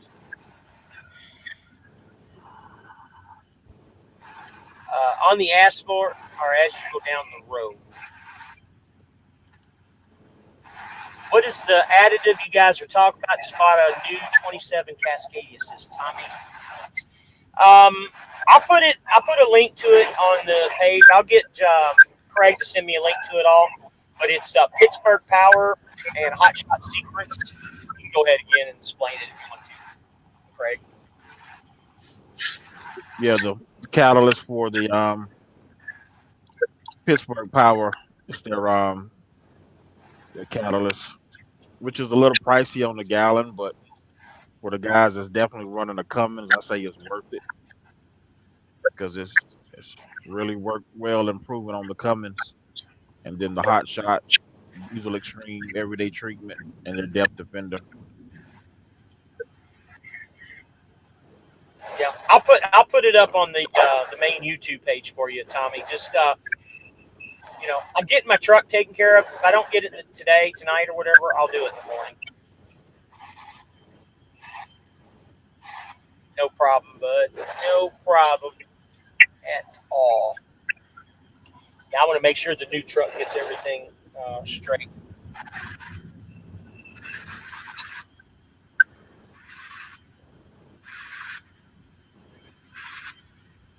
Is our buddy still at Hurricane Express? Yeah, that's No. something we're going to get into.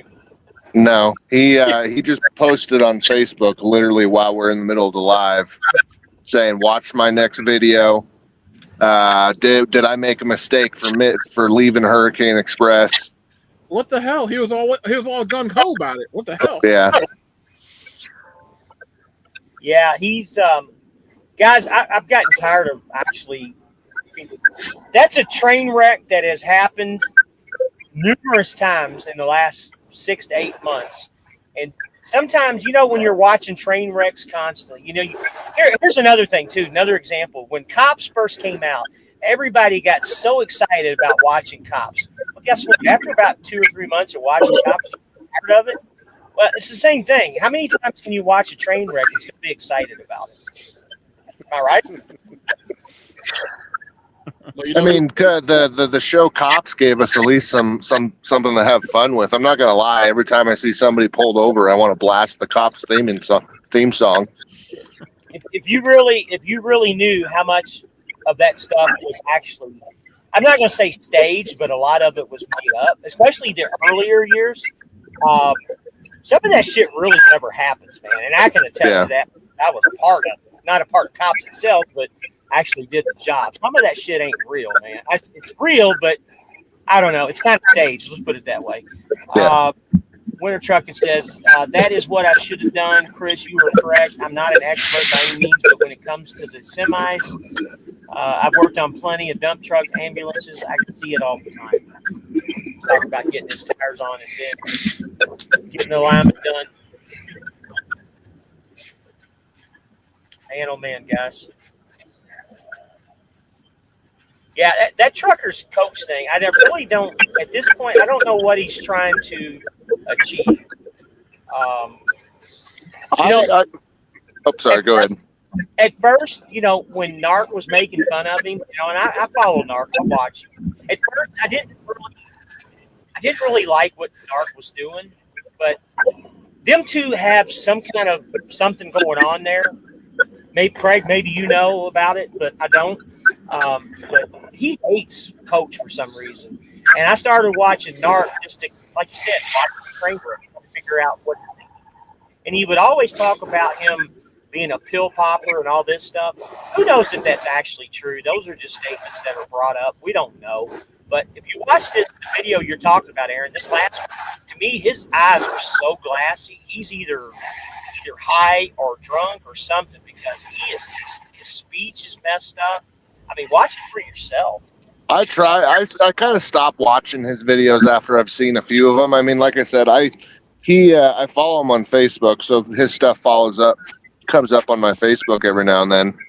But I kind of stopped watching after what I was getting from all his videos was him pushing people to come join the company that he was in. He doesn't care. He wants that referral money. So that's all he was doing was pushing people. But he did it big time over at Hirschbach. He did it big time over at Hurricane, and look, he's left both of those companies. So it's for me. I was like, dude, you can't sit there and go, oh, this is the best thing on since sliced bread. But then literally a month later, be like, oh, I left them. Like, so the question is, why do we know? I need to do a new recruiting video. I haven't done one in a long time. I haven't done one in like 2 or 3 months. Mm. Do we know why do we know why he's left, or what? He said he was gonna. He said supposedly what I saw on his Facebook, he was gonna explain it all in this next video of why he left, and then say, did I make a mistake from leaving? So I wonder if he went to another fishing company up in Chicago. Supposedly, do y'all know that? That's what Narc says. That's what Narc said. Yeah, that's what Narc said on his last video last He's night. just he pushes so much and then literally and then changes his story, and that's kind of why I stopped watching him. And then I know there for a little while, Wildbeard was doing the same thing, pushing, and I was just like, dude, there's so much pushing you can do before it comes to where people are thinking you're just lying. Oh yeah. So Chris says, I don't know, guys, but in jail loves cops, and the first 48 they're always watching. Yeah, absolutely. I got 2 comments to that, Chris. By the way, what was the show called on A&E where they actually went into jails? Well, the very first show that they did was in Clark County, Indiana. That's actually where I grew up at. It was in Clark County, Indiana. It's right across from Louisville. And the sheriff there at that time, he's the one that signed up to do that show. And go and watch that if you get a chance to do a Google match on that sheriff. He got into all kinds of problems and had hundreds of, maybe even millions of dollars worth of cars and money and all kinds of stuff. And he actually went to prison that did that show. So check that out. All right, Jonah, did you freeze again, buddy? No, there you are. The other thing that I was going to tell you, Chris, you know where St. Pete Beach is, and you knew I was a cop there on St. Pete Beach. So every time we would, because they have 2 firehouses, one on the north end, one on the south end. Every time that we would stop in on the south end of the firehouse, the firemen would be sitting in their lazy boys or cooking, one of the two, watching cops every single time. The firemen always want to be cops. Think they're looking for tips for their next crimes, possibly. 60 Days In, that's the name of the show. But anyway, that sheriff, his name is Jamie Knoll, is his name, and he was blasted all over everywhere up to about 2 years ago. And the news media in Louisville just did an episode like last week about that, explaining all that. So look it up. I haven't watched it yet, but I'm going to. I don't personally know the guy, Jamie Knoll. I don't know anything about him. He was a state trooper and became the sheriff, but he's about my age. He might be a couple years older than me. Firemen need heroes too. Absolutely. That's what we used to joke around all the time about. Yeah. Yeah, that was a wild show. 60 Days In. Wonder if our friend's going to be next on the list. Who's that? You know who? Oh, honestly, I don't talk about him. Yeah, he's if he hasn't yet, he already has, one of the two, or he's close to. And honestly, in his defense, I know he does a lot of moves and stuff, but my biggest question was why there? Out of all places he could go to, why there? Anything that he does, to me, in my opinion, would be an advantage to him and a plus. I think he's being limited there. Who wants to be dispatched anymore, honestly? I know. So any move he makes, in my opinion, is going to be a move up from where he's at. We all have our own decisions why we do stuff, and not talking trash about him, but I really think he should move and go to another place. I don't think that's it, especially with your own truck.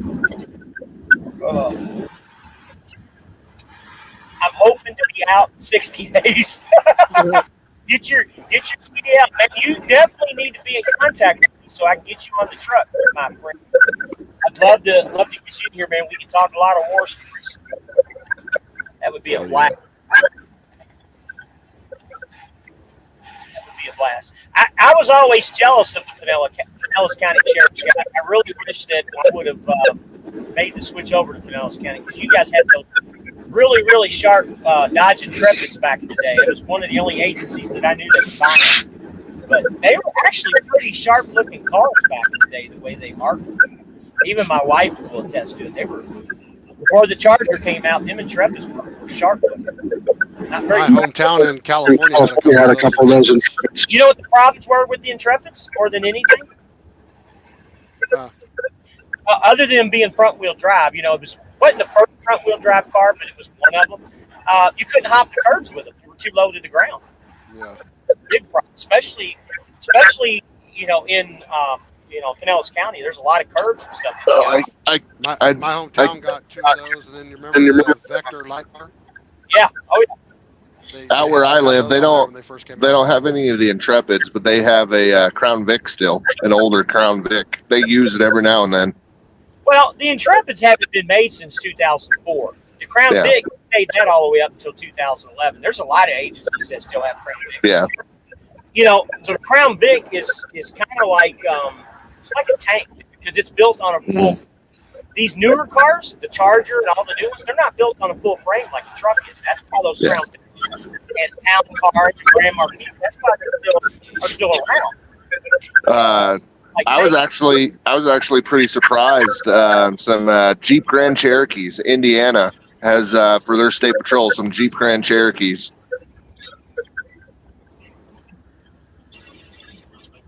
We'll see how long those last. Seeing how Jeep is known to always be breaking down. You know, Louisville Police Department has a lime green Trackhawk Grand Cherokee. You know, the Trackhawk with the Hellcat engine. They have one used for traffic enforcement. It was they actually bought that one. It wasn't a Jeep vehicle. They bought it. Nice. I don't know. Personally, in my opinion, I'd rather. I think it's pretty cool when I get to see those semi trucks, the semi truck state patrolled. I know Idaho has one. We have Idaho has a Mack, and I can't remember. I think doesn't Indiana have a semi truck? And Florida has one too. I need to find out who my contact person is for retirement. I had 3 days talking to Stephen about insurance, and he's late and never got back to me. Chris, I'll get with Stephen tomorrow and have him call you, okay? Do me a favor right now, Chris. My phone number's scanned down there. I don't know. I'm going to put your number and save it, but text me right now, and that way I got your number, and I'll shoot a message over to Stephen. Stephen's got a lot of things going on. He just recently moved to Dallas a couple weeks back, and I know he's got a lot of things going on. He's got he's working with a new guy, and there's just so many things that he's got. All right, Jonah, we'll be bringing you back in again. Where you at, Jonah? Jonah, you're like a fallen soldier, buddy. You there? What else? You're like a fallen soldier. You're going out. Trucking life with JR. Crown Vic, single derby cars. They are. Yes, I'm gonna say Cletus McFarland has a whole bunch when he does racing with them and all that stuff with them. 66 Oldsmobile Tornado was the first front wheel drive car, as far as I understand. It was, and you guys probably don't know. GMC. All right, you got some feedback going on there. There's a lot of feedback. It's Jonah. Jonah, turn that down. Jesus, Yeah, say what else? I'm talking. Yeah. So GMC made the very first that they had an RV that they made back in the 70s, and it was built on that Tornado platform that was front wheel drive. Only RV that was ever made by a major manufacturer. Okay, Chris, yeah, I just shoot you a text, buddy, and I'll put it in for you. Jonah.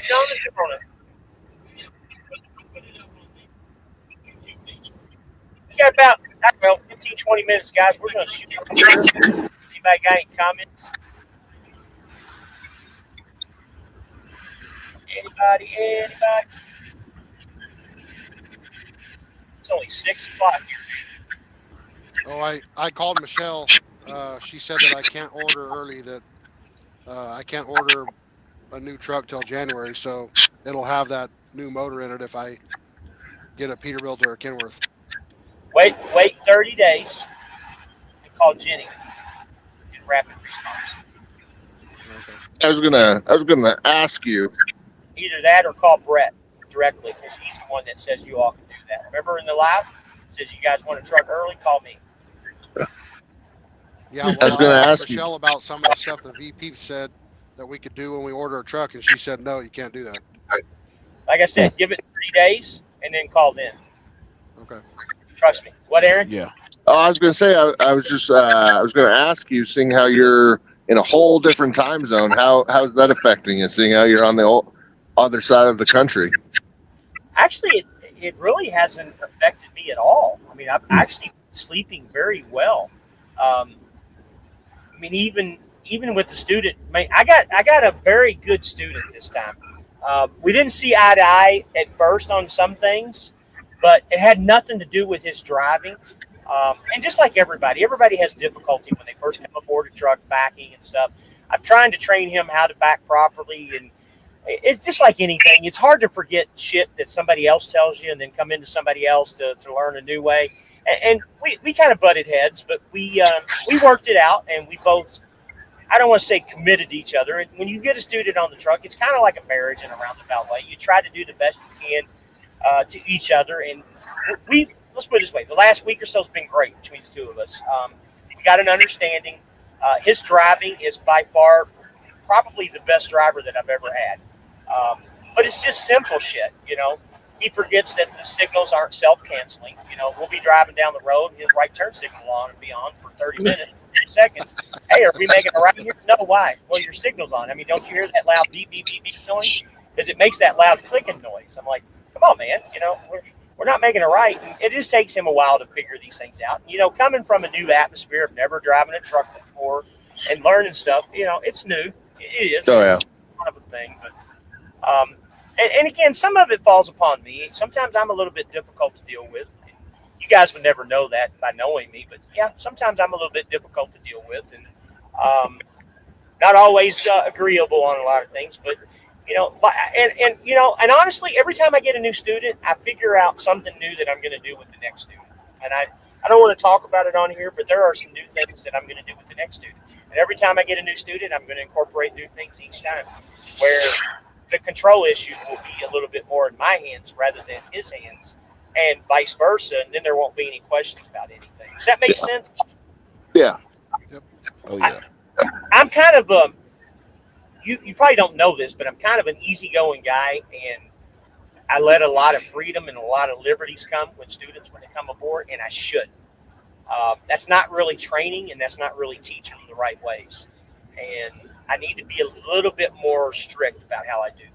I don't know if I'm saying that the right way, but No, I get what you're saying. I know when I trained, my first day with them on my truck, they always sat in the passenger. I was like, "You're not driving it all today. We're gonna get to know one another first, and then tomorrow you'll start driving." So I get it. You too, man. He is actually the first student that got in the driver's seat in the first day, and the only reason I did is because he came to me with 35 hours already. So Okay. He had 35 hours already. But I do the same thing. I get to know the student first before they get into the truck. But I was pretty confident that he knew how to drive. And I could just see within the first 10 minutes that he knew what he was doing. Francis says, so when the student leaves, is that a divorce? No, it's not a divorce. Speaking of which, I haven't talked to my last student in like 5 weeks. I got to give him a ring, make sure he's doing okay. I'm not snuggling. Buddy, I don't expect you to snuggle at all. You don't have to worry about that.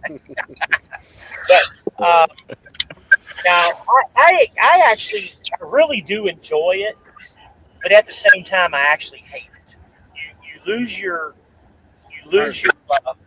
privacy. Independence.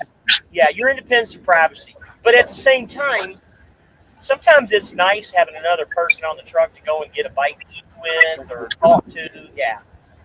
So it's good and bad both ways. Cat King, what's up, truckers? Cat King, what the hell is Cat King? I like that. That's cool. What's up with you, buddy? You're a new timer. I've never seen you in here before. Glad to have you. So that is a thing on the Kenworth. The signals don't cancel themselves when you turn the wheel straight. I thought my switch is just bad. No, all trucks were that way except all trucks are not self-canceling except for the Volvo. Can I ask a question? You can ask a question. Keep it clean, please. I was about to say, uh-oh. You always got trouble.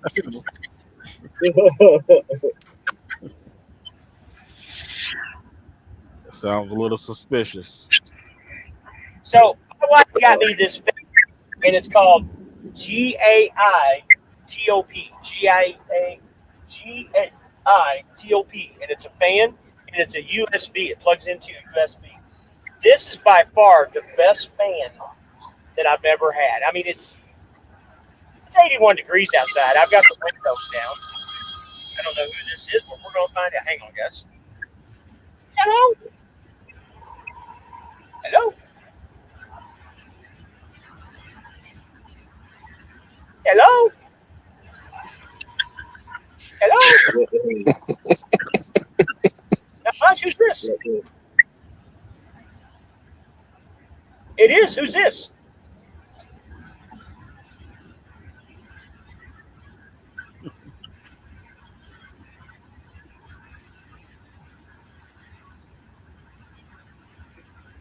How about we talk a little bit later, man? We are live on a show, and you're live on the show too right now. Does that sound cool?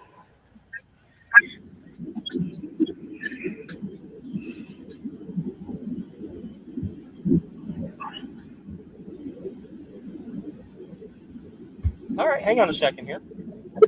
What's it called? What's your channel called? All right, well, that didn't last long. What did he say? He says that he's streaming my show on his channel. He's got a YouTube channel. He didn't say, he told me what the channel was, but he said it so damn quick that I wasn't able. And he's got 5,000 people watching right now. It's true. Maybe I'll get some subscribers out of it because we do the right thing. Yeah, we do the right thing over here. So I don't know if that's true or not, or if that was a troll, but interesting. What was, this Was it Cat King? Possibly. Who knows? So this fan is the best fan. My wife found this on Amazon, so if you're looking for a good fan, buy it. I got the Tornado. I got the Tornado Wolves one. Those are good too. I've had them, but my fan blows that tornado out, just to let you know. Are you sure?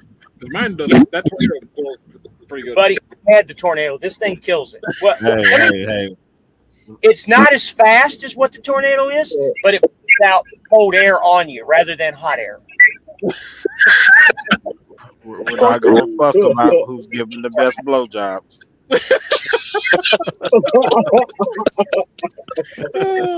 Did you say, Craig? We're not going to argue about who's giving the best blowjob.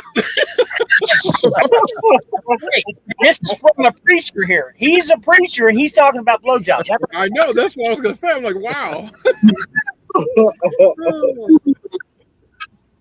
That's funny. Have a little fun. Francis is his name. What did Francis say that we missed? What did Francis say that we missed? Yeah. So he believes there's divorce. Yeah. So that's what she's talking about. Florida Chris says someone about his cars. Yeah.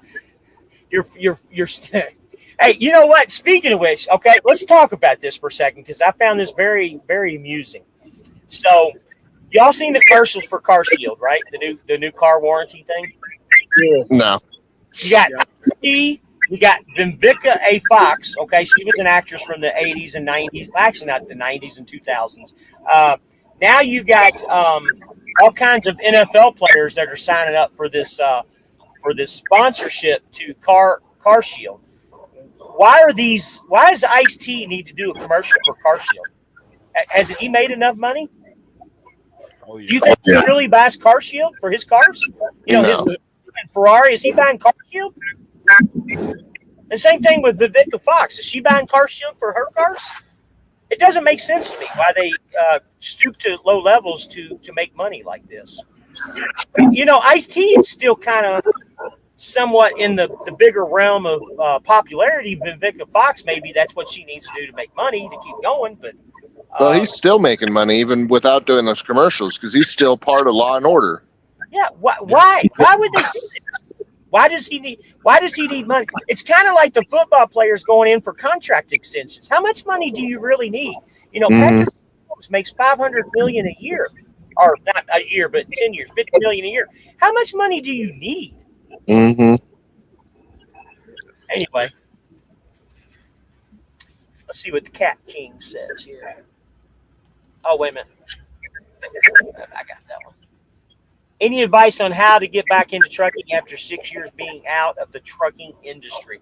If you want to come to Swift, unfortunately, you got to go be a company driver. I don't know the length of time, but you're going to have to be a company driver for a while. And for that, I don't know any further on that. Now, there might be a company you might be able to get hired with.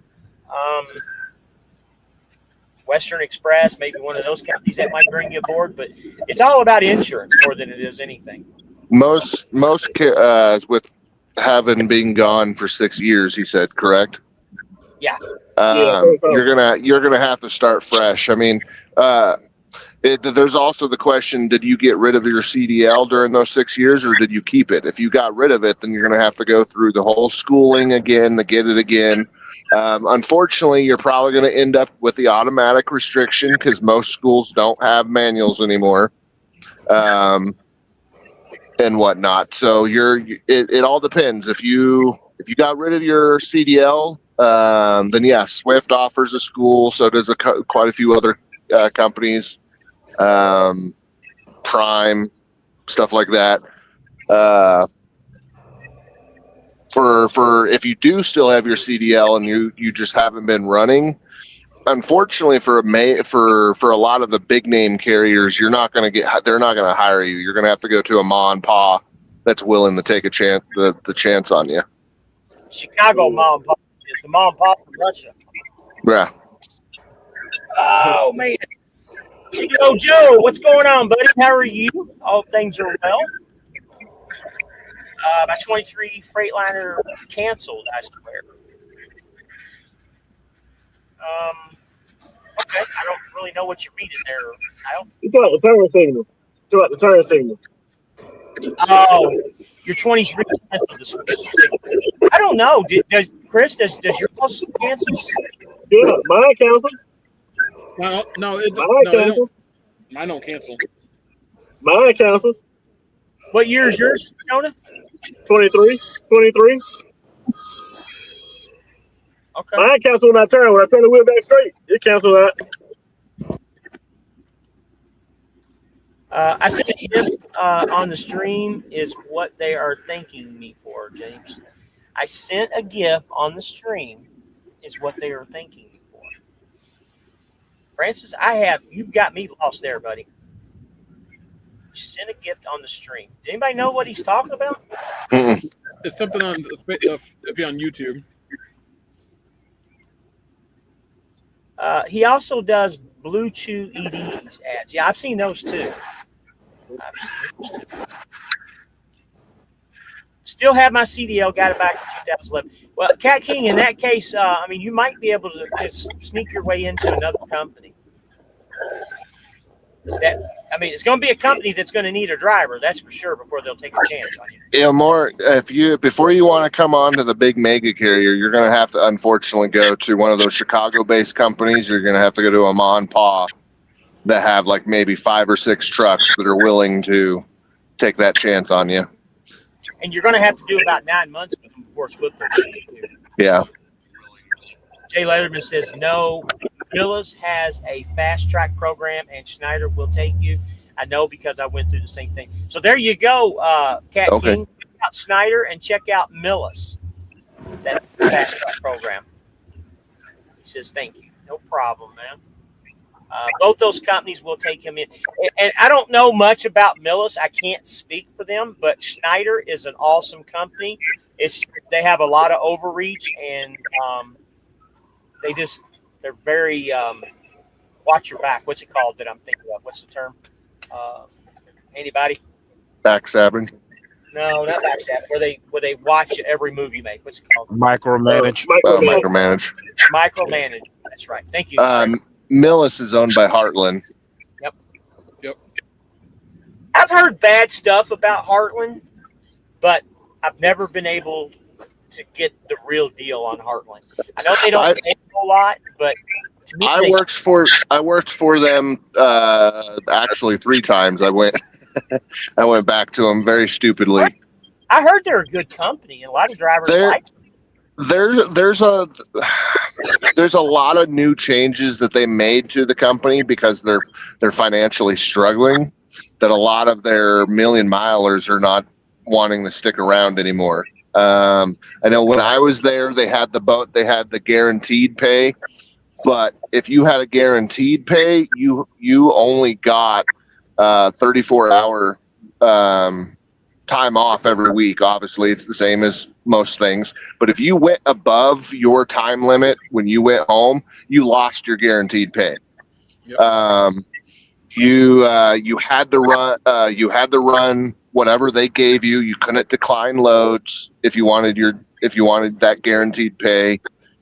And even on that guaranteed pay, there was multiple times where I wasn't running at all. There's multiple times they'd run me into an area and I'd sit for a day or two, and then they're like, "Well, we just don't have anything." And there's a lot of drivers, unfortunately, that are that way. But then again, May Trucking is another company. They don't run their drivers with a lot of miles either. So I know they recently got rid of the guaranteed pay. I haven't talked to anybody who still works there since, but I know my experience being with Heartland, I didn't like it. I mean, there were certain things that I did like, but certain things I didn't. I think they're the only major company that still will order manual trucks for drivers. That's a big plus if you're all about having a manual. So Gigolo says, "Hey, can you come over here? It's a Chicago company, and you can make money, $3,000 weekly." So Cat King, if you want to, my number's down at the bottom. If you want to text me or give me a ring after the show, I will put you in touch with Gigolo Joe if you're interested. And Joe, if he's interested, let me know it's okay to give your number to him. Tell me right now, and I'll do it. Get your 9 months up, and then make the move to Swift with James and Aaron and the fellas. Great bunch of brothers right here. Yes, sir. Thank you, buddy. I appreciate it, Leatherman. What's your all's thoughts on night transportation? It's basically it's kind of the same company where we're at. They're not going to take you either, though. I work with Millis, and I know their supervisor here in Alvarado. Guaranteed pay is gone, says Dodge Boy. Gigolo. What kind of company is it based in Chicago? Like I said, get in touch with me, and I'll get you two together, and you all can talk. Yes, it's cool. So get with me, Cat King, and I'll give you his information. Okay. That guaranteed pay sounds like Hirschbach had to be available 34 at home. Otherwise, you lost that pay. That's right. It's my understanding at Schneider you can't do. That's right. Schneider, you cannot do splits. Never understood, but. Well, I was hey, Swift is getting ready to do that guarantee pay too. Yeah, they were at the first 3 months or whatever. Yeah, they're starting to advertise it. Yep. And you're going to be available. I think they say 5 days a week or something like that. There's different rules and speculation. Yeah, stuff you got to do. Yeah.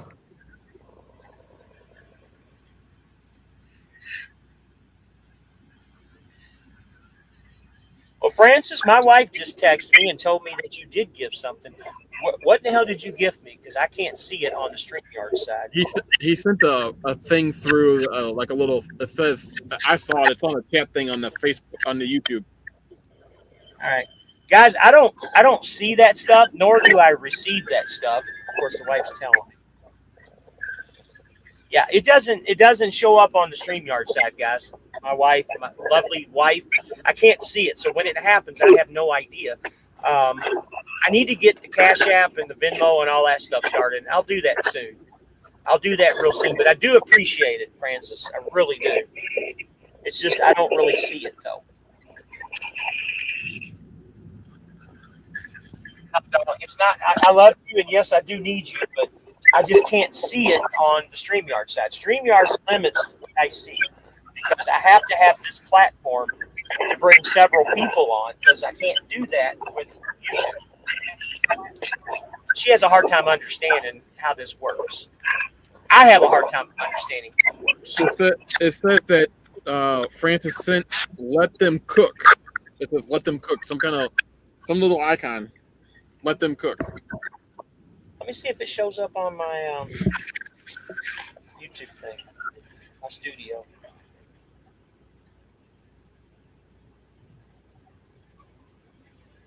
It's funny. We are live as live can be. Not had any issues, knock on wood, but my cell service is not working at all right now.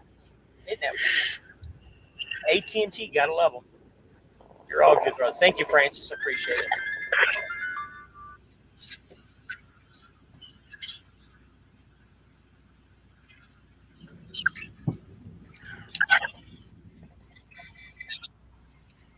All right, let's try this again.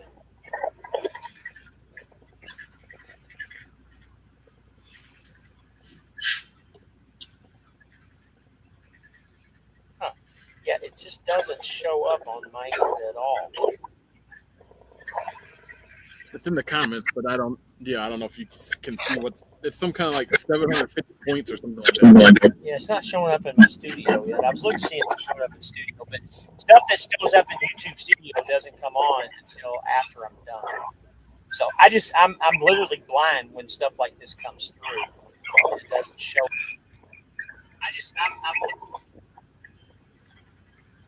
Let's see.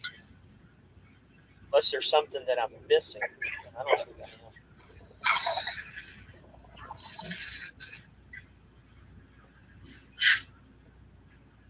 Sorry, guys. Yeah, I don't even see it on my YouTube. One day. Once I get the Venmo and PayPal, I think it's an easier way. If you guys want to do gifts or something like that, it's an easier way. Lone Wolf Trucker Mike. Hello, guys. I just got stopped, but I followed Coach to her spot. How would you follow Coach to her spot? Okay. He left not too long ago after I joined. That's what I'm quit watching. I have no idea what you're talking about. What are you talking about? Yeah. Michael, you're eating Jenny's brownies again, and we do not understand. He's saying that he quit watching the coach because he believed he was watching the coach's videos when he was at Hirschbach. He went to Hirschbach because of what the coach said, and then the coach quit. So he stopped watching because the coach left. Why in the hell would you even admit that you were watching the coach and followed the coach because of what he did? That and honestly, let's get the air cleared out here too. That's why Jonah went to Hirschbach too, was because of coach. No, I didn't. Unfortunately, there's a lot of people who've gone to Hirschbach because of coach or because of Wildbeard, and then they're both gone now. So, all right, Doc, I'm going to repeat this to you once again. Okay, it's not that I don't get it. I can't see it because I don't have YouTube up. I'm not broadcasting from YouTube. I'm broadcasting from StreamYards. These things do not pop up on my end. Yeah. And yeah, that's why I have you. That's why we're going to do PayPal and Venmo and Cash App and all the above because of this. I have no idea when these guys, give. I mean, I looked the other day and I've got like 4 subscribers, and I had no idea I had subscribers. Driver-facing cameras. That was the reason I never applied. That's a hard one for me now that I'm more experienced. I lose my head if I couldn't do the splits. I got to tell you the truth, guys. One of my big thing always was the camera. I always hated the camera, but now that I got back into training, had to have the camera in the truck. it doesn't bother me anymore. If you do the right thing, the camera shouldn't bother you at all. Now, the driver-facing camera, I understand. I wouldn't want that either, I don't think. But this would definitely be a big thing. LOL, it's just a way to show appreciation and content. Thank you, Lady Red. Yeah, and again, Francis, I don't mean to, I really do appreciate everything you guys do and give me. I really do. And, it's just hard for me. I can't even see it. It'll show me after the show is done to be able to go into the StreamYard, the YouTube studio, and it'll show me. I think. I could be wrong. Something smells good. I think that taco truck across the street, man, it smells pretty damn good. I think I'm going to end up going to the casino and get me some pizza. Where's your student at right now? It's funny that you asked. I was just going to look. Looks like he's walking over to the casino or coming back to the casino. I can't see him because there's a truck blocking. He's probably walking back because I told him to be on here for about 2 hours. We're almost 2 hours and 20 minutes in. I'm not ready to end it yet. I'm actually having done. You guys, anybody need to go or y'all want to continue? Anybody? I will probably be getting off here soon. My batteries are getting a little low. No, I don't have a hard time understanding your attention sometimes. It's not my attention is slow, baby. It's just I can't see it. Did Gigolo said I can make 3,000 a week? No, I believe him 100%. Cat King, like I said, text me and I'll shoot you Gigolo's number. Feel free to call him. I got no problems with it. Gigolo Joe's never steered me wrong. A camera facing out is for accountability. A camera facing inward is for liability. I don't mind the camera facing out. It's one inside. Yeah, agree.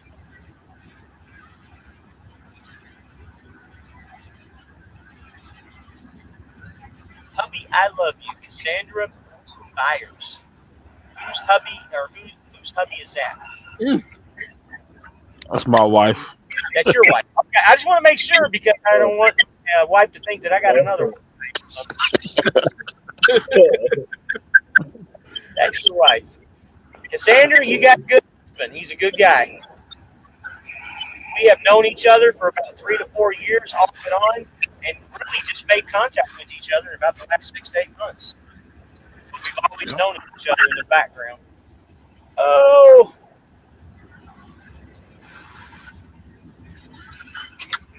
Hubby, I love you. I was hoping it was somebody's wife in here. I knew it wasn't Chris. I knew it wasn't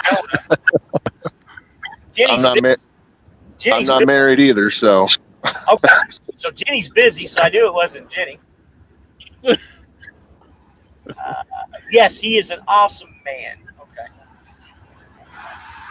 All right. Hey, you tired? Hang on a second, guys. You tired or you good? Okay, I'm gonna walk over and get pizza in a little bit. All right. I think he's already been over that pizza. Someone has a bad sound feedback. Yeah, that's Jonah. It's always Jonah because he doesn't use his headphones.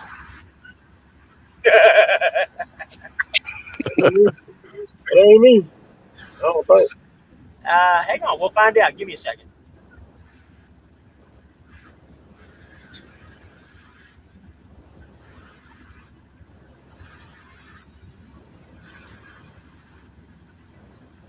Jonah, it's not muting your mic for some reason.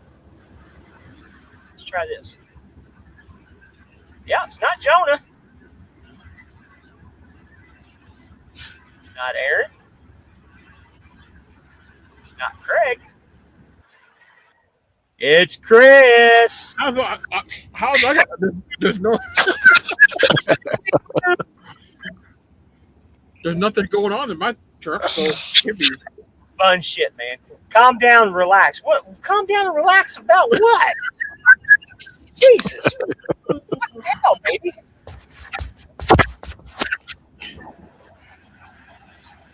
Are you ready for the bee to come back home tomorrow? The bee is my wife's dad. I call him the bee because he likes Papa B. That's his name, Papa B. And he's Mr. B. Last name is Boros. The bee comes home. You ready for that, honey? Chris, why you always breaking stuff, man? What's he breaking? Lady Rabbit firing shots today. She always fires shots. James, I just text you. Okay. I'll shoot you Gigolo's number. Chris, you still on here? Chris? You know, you keep saying Gigolo, and the first thing that pops in my mind is Juggalo. I had me on mute, so it wouldn't make too much noise. Don't put yourself on mute. Well, it wasn't me because I was on mute and there was a whole bunch of noise after I put myself on mute.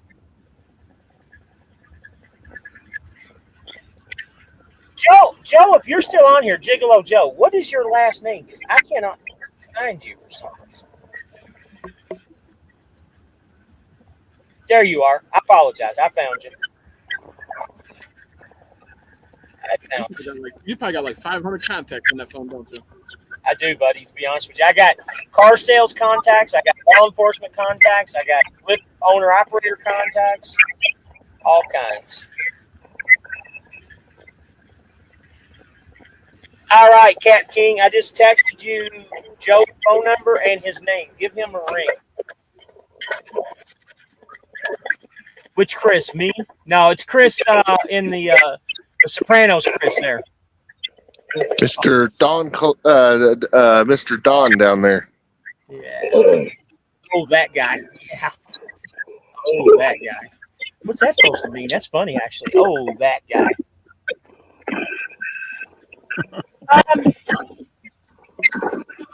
I really, honestly, I want to call Jenny Poo just to see how she's doing. I'm really concerned and want to kind of follow up with her, but I'm scared if I do, I'm going to open the wrap.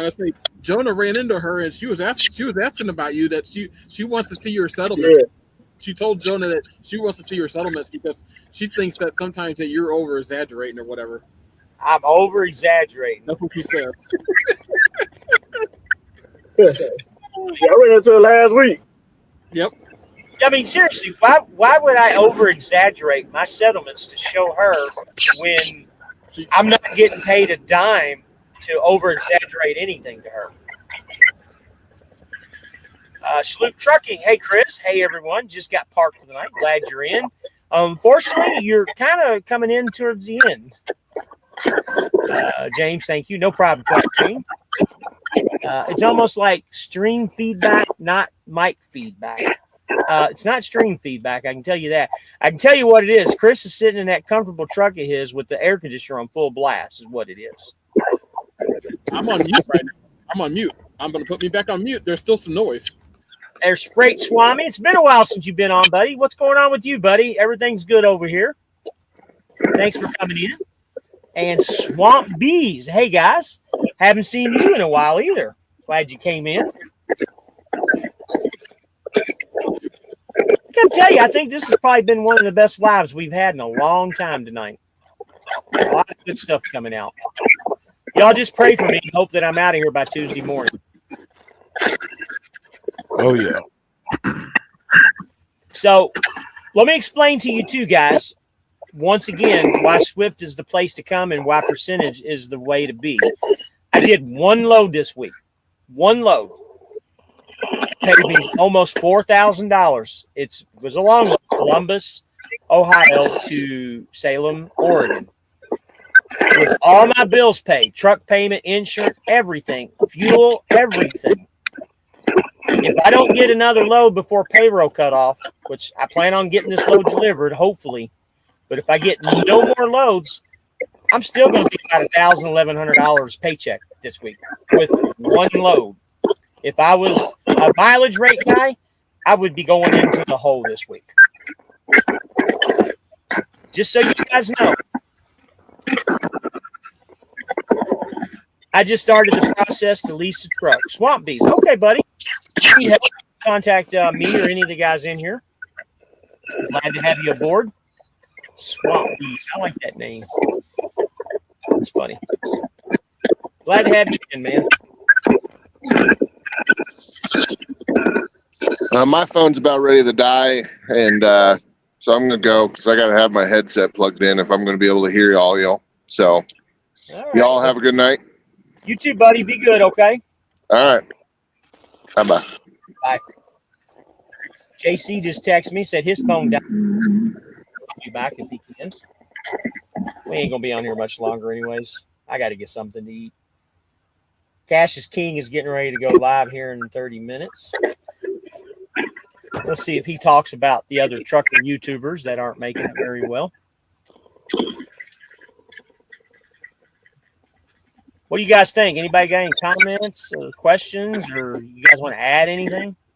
Talk about this video again. Anybody? So let me ask you a question, Chris. In your opinion, doesn't Aaron do a much better job on the lives than he does his videos? And I'm not talking trash about him at all. He seems great and lively when he comes on the lives, doesn't he?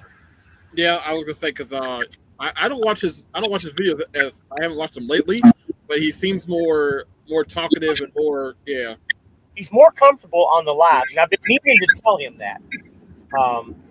I think the lives are his, and that honestly, that's kind of what got me going too when I started doing lives, because my first few videos were boring too, and I'll be first one to admit, absolutely goddamn boring. But and not saying that I'm Mr. Excitement by any means at all. I'm not a Pontiac brand, how they drink excitement or anything. But I think I've gotten better through the years. Not by any means. Freight Swami says at Iowa 80 doing a reset pick Monday going to Texas. Freight is on fire. Yeah, Freight's on fire for us right now too. On fire. We were at Iowa 80 Tuesday, Wednesday, something like that. I think it was Wednesday. I'm delivering to Woodland, Pennsylvania tomorrow. I'm not opposed to a big deadhead, but I'm not sure where to look. Well, Woodland, PA, sound like Walmart. Yeah. Well, you got Church and Dwight in New York too, if you can find something there.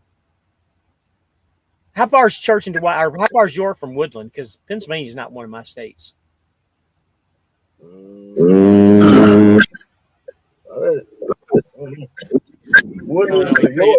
And give Kyle to give you a little insight is that you want to have yourself booked out ahead of time, so you should have probably had another load by now for tomorrow.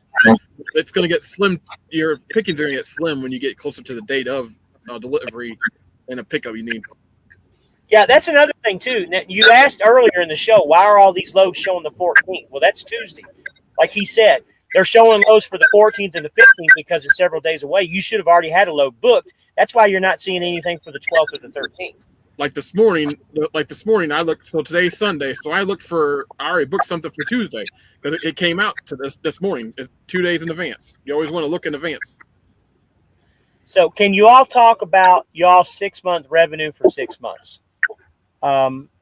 We could, but I mean, honestly, Cat King, I mean, it really is kind of irrelevant to your situation at the moment. But and it also varies because like you go on home time and you make, like I go on home time, I make $1,000, but then when I'm out for a week, I can make $3,000. So it just varies.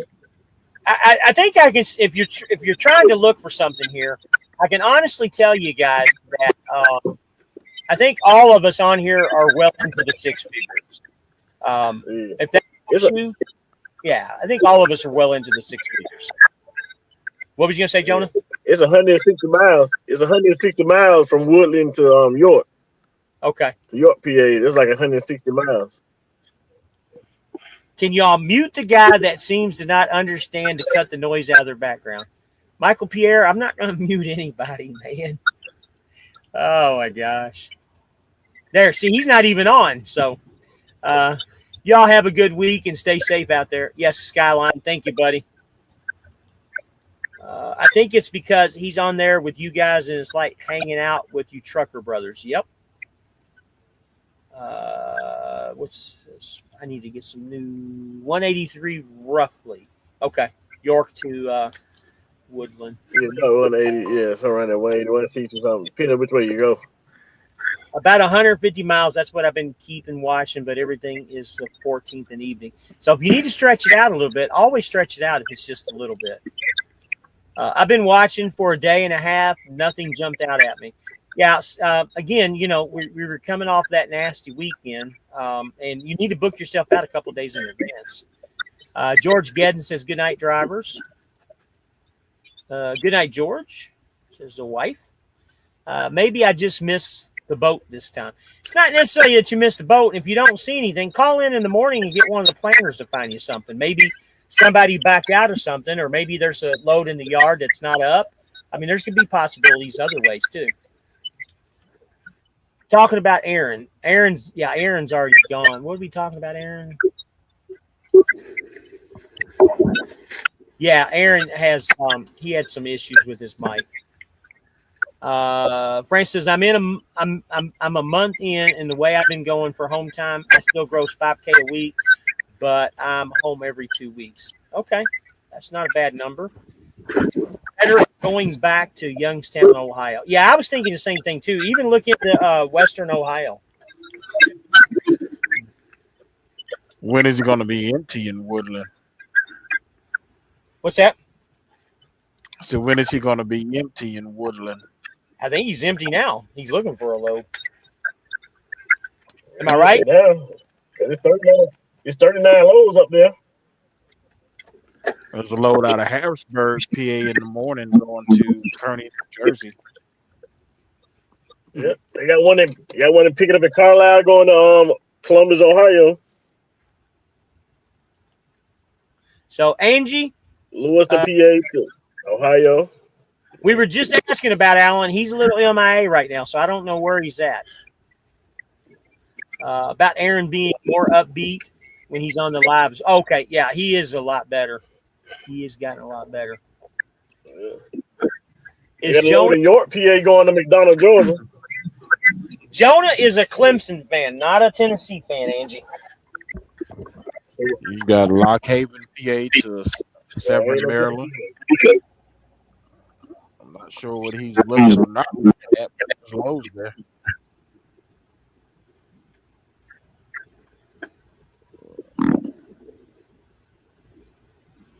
Uh-oh, we lose Jonah again. Jonah, you're spinning, brother. Can y'all hear me okay? See, now that Jonah's gone, the noise is gone. Well, not only is the noise gone, but so is our people watching. We got down to 9 people from like 52 to 9 in just like a couple of seconds. Where'd everybody go to all of a sudden? That's crazy. All right, Jonah. We'll bring you back.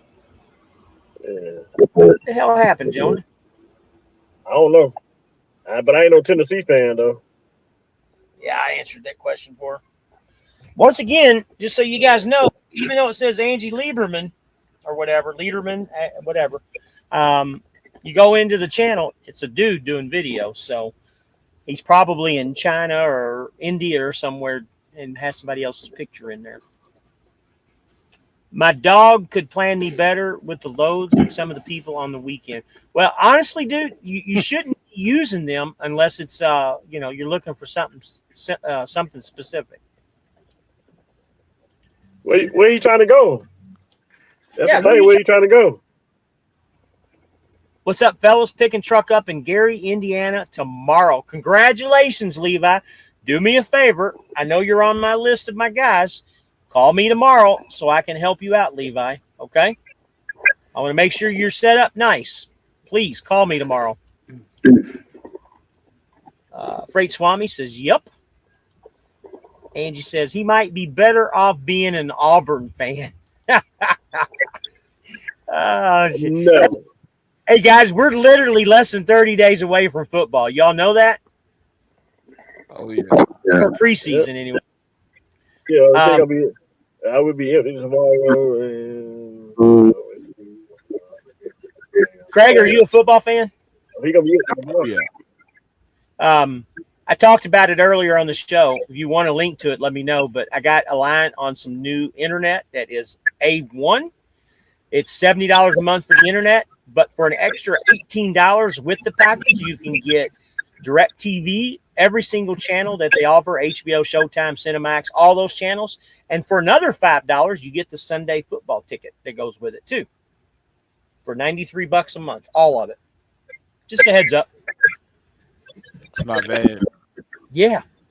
So Winter says, I'll be empty tomorrow. That was kind of my thought, was looking in Ohio, but I'm sure something will pop up. So just so you guys know. Where you trying to go? That's the thing. Yeah, where are you trying to go? The thing is that I've noticed, and I know you guys have been looking too, Friday and Saturday, there's not a whole lot of loads that pop up on the load board. There's some here and there. People cancel or something just pops up randomly. But Sunday evening, and I don't know exactly what time. I start looking between 8 and midnight. If you're looking for something, somewhere between 8 and midnight is when stuff starts populating. And then somewhere around 3 or 4 o'clock in the morning is when stuff really goes crazy. And the only reason I know that is because I'm usually driving at 3 or 4 in the morning, and I pull over to see what fresh has come out. Good luck at getting out of Gary alive, Levi. Ooh. How's your new truck running? Great, Swami. I haven't gotten my new truck yet. It'll be in September. But the truck that I'm in, it was a year lease. I'm sitting at a Kenworth dealership right now for damages that were done from a brick being thrown at my truck back about 4 weeks ago. It's a long story. Go back and watch the beginning of this video. I talked about it heavily in detail, and but the truck is solid. This truck that I'm in is very solid. It's just unfortunate of the things that I had to deal with. So he's looking at tomorrow morning. Winter trucking. I'll find something. I just wanted to know when you guys looked. I'll be watching Western Ohio now, and then usually waiting for something to pop up in your. Yeah, Western Ohio is usually Cleveland and places like that are good. And sometimes stuff from Pittsburgh pops up too, in the Pittsburgh area. Uh-oh. Chris, you okay, bud? Okay. Jonah, we lost you again. Craig, Craig, are you gone too, buddy? No, I'm still here. Well, who the hell is this? Jonah. Jonah's gone. Jonah, I don't know what the hell happened, buddy. Jeez. Hi, guys. What's up, Michael? We'll get to you here in just a second. Just had a lot of comments pop up. Yeah, I forgot about you. yeah, I figured. About a week ago, maybe or two, Francis, 6 people on here, and all these comments. Winter, what I find works for me, but when I'm looking for a load, I open a new tab with the location to see what's out of there. Well, I always want to hit. So, guys, I'm going to tell you guys again, when you're looking for loads, don't look at the drop-down box section. Go to the one that shows the bubbles with the states, because if you put in 100 miles for your search location, it's 102 miles, you're not going to pull that load. Would you drive an extra 2 miles to get a load? Absolutely, you would. So go to the states. It's a little bit easier. So don't you guys agree too? Did I lose everybody? No. Okay. Still here.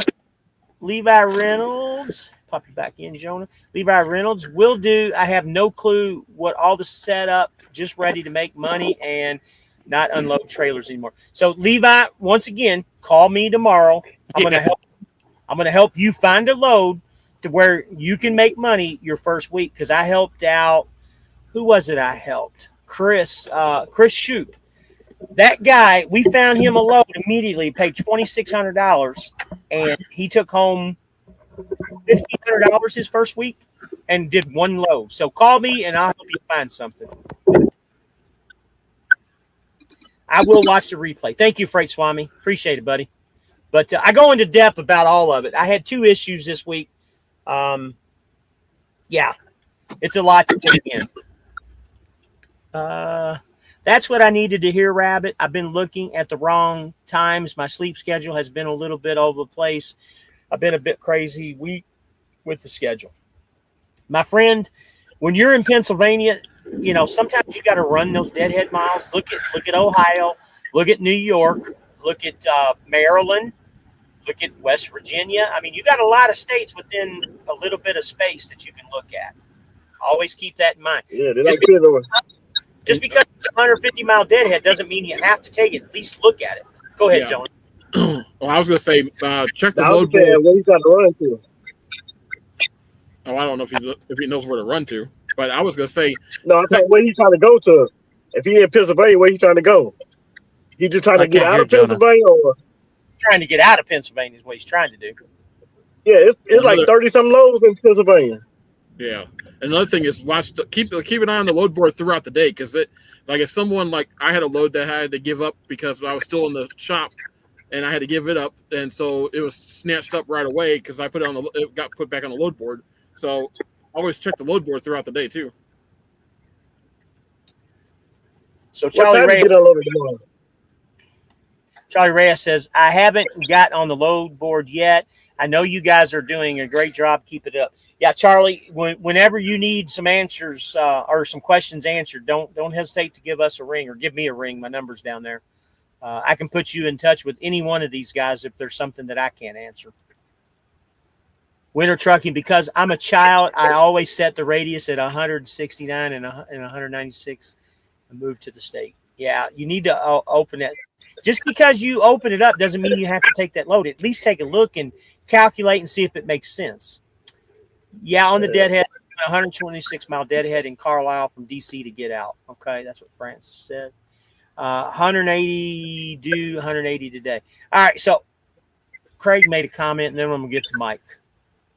Be right back. Ran in to order food before they close. Absolutely. So, Michael, how's your week going, brother? Well, my week hasn't been all that bad. I mean, it's about $3,800, but I took 4th of July off and several days off up in Washington. And getting out of Washington was a little bit of a struggle, but I'm still sitting at I deliver tomorrow with actually deliver on Tuesday with a $3,800 week so far, $1,300 net. And I'm delivering Tuesday, so I can hopefully grab something out of Fontana and heading up to either back up a little north in California, Reno, or over to Phoenix. So I still got time to get my 4,000 gross for the week. Okay. Everything's been good. How's the Volvo doing? Volvo's doing great. No issues. I didn't say Volvo. What's that? I didn't say Volvo. I said Volvo. I don't have one of those, so I don't have any issues there. My Volvo is doing just fine. I've had no issues with it. It does not like the rain. All of the sensors on the front of the truck start wigging out when it's raining, but that seems to be. I've had that issue with just about every brand of truck I've had, so that's nothing unusual. But no, truck's doing good. No issues so far. Fingers crossed. So Winter Trucker says you guys are pretty much just confirmed that what I'm doing is what I need to be. I just didn't find something that worked for me. You know, it's not about hurry doing what we do anymore. It's more about picking the right thing and doing it steady. There's no reason to hurry anywhere with what we're doing. It's just about making your times and finding the right loads that make sense. Well, I know I don't. Absolutely, I know I don't maximize out my clock like you and some of the other guys do. But I run between 6 and 8 hours a day. I bring in my $4,500 gross, and I'm happy. I mean, yeah, I could probably push my clock a lot harder. I could run a lot harder and push that $5,000 to $6,000, but it's not that important to me. As long as I'm taking home my $1,500 a week, I'm happy. If I need to push 5,000 or 6,000 gross for a week, I can do it. But I'm happy with what I'm doing. So let me give you a little piece of something here, Mike. So the last 2 weeks we've been toying with some stuff, and with the student that I have right now, we drive 8 to 8.5 hours, and we switch 8.5 hours switch. Yeah, we never have to do a reset. We're not running hard, and we don't run our clocks out. So we're doing the same thing you're doing, but in a different way. You know what I mean? We're running anytime. We're running day or night, but we're not running our ass off. Well, yeah, with a student or another team member on the truck, it's a lot easier to be able to do that. I'm not nearly as stressed. Yes. Hello? Yes. I don't know. You tell me what happened. Who is this?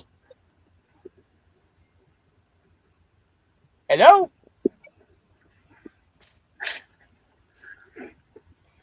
That was weird. So, that was my my dispatcher from F2F. Out of all fucking things. Sounded like his daughter got a hold of his phone and was calling whoever she wanted to. I haven't talked to him here in 4 months. That's funny. James, but yeah, go ahead. I'm not nearly as stressed trying to push that clock, and I don't know. I'm enjoying it more. Am I maxing out my income like some of you guys do? No, I'm not. But I'm not running. I'm not going through the fuel I was. I've slowed down. And I'm making just as much money and not pushing as hard. So let me even makes sense. I don't know how that makes sense, but let me back up with this for a second, okay?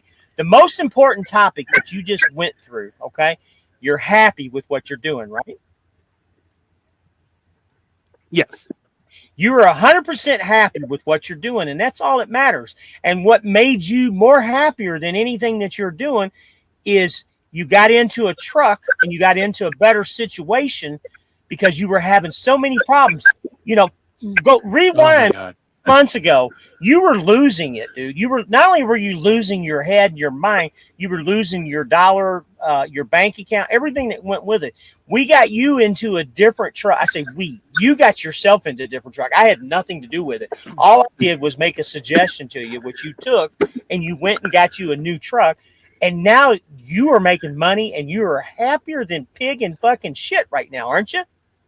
I haven't. It's been a long time since I've been as relaxed as I am now, and I'm not sitting here stressed out. God, I have to get 3,500 miles this week. I have to get 3,500 miles this week.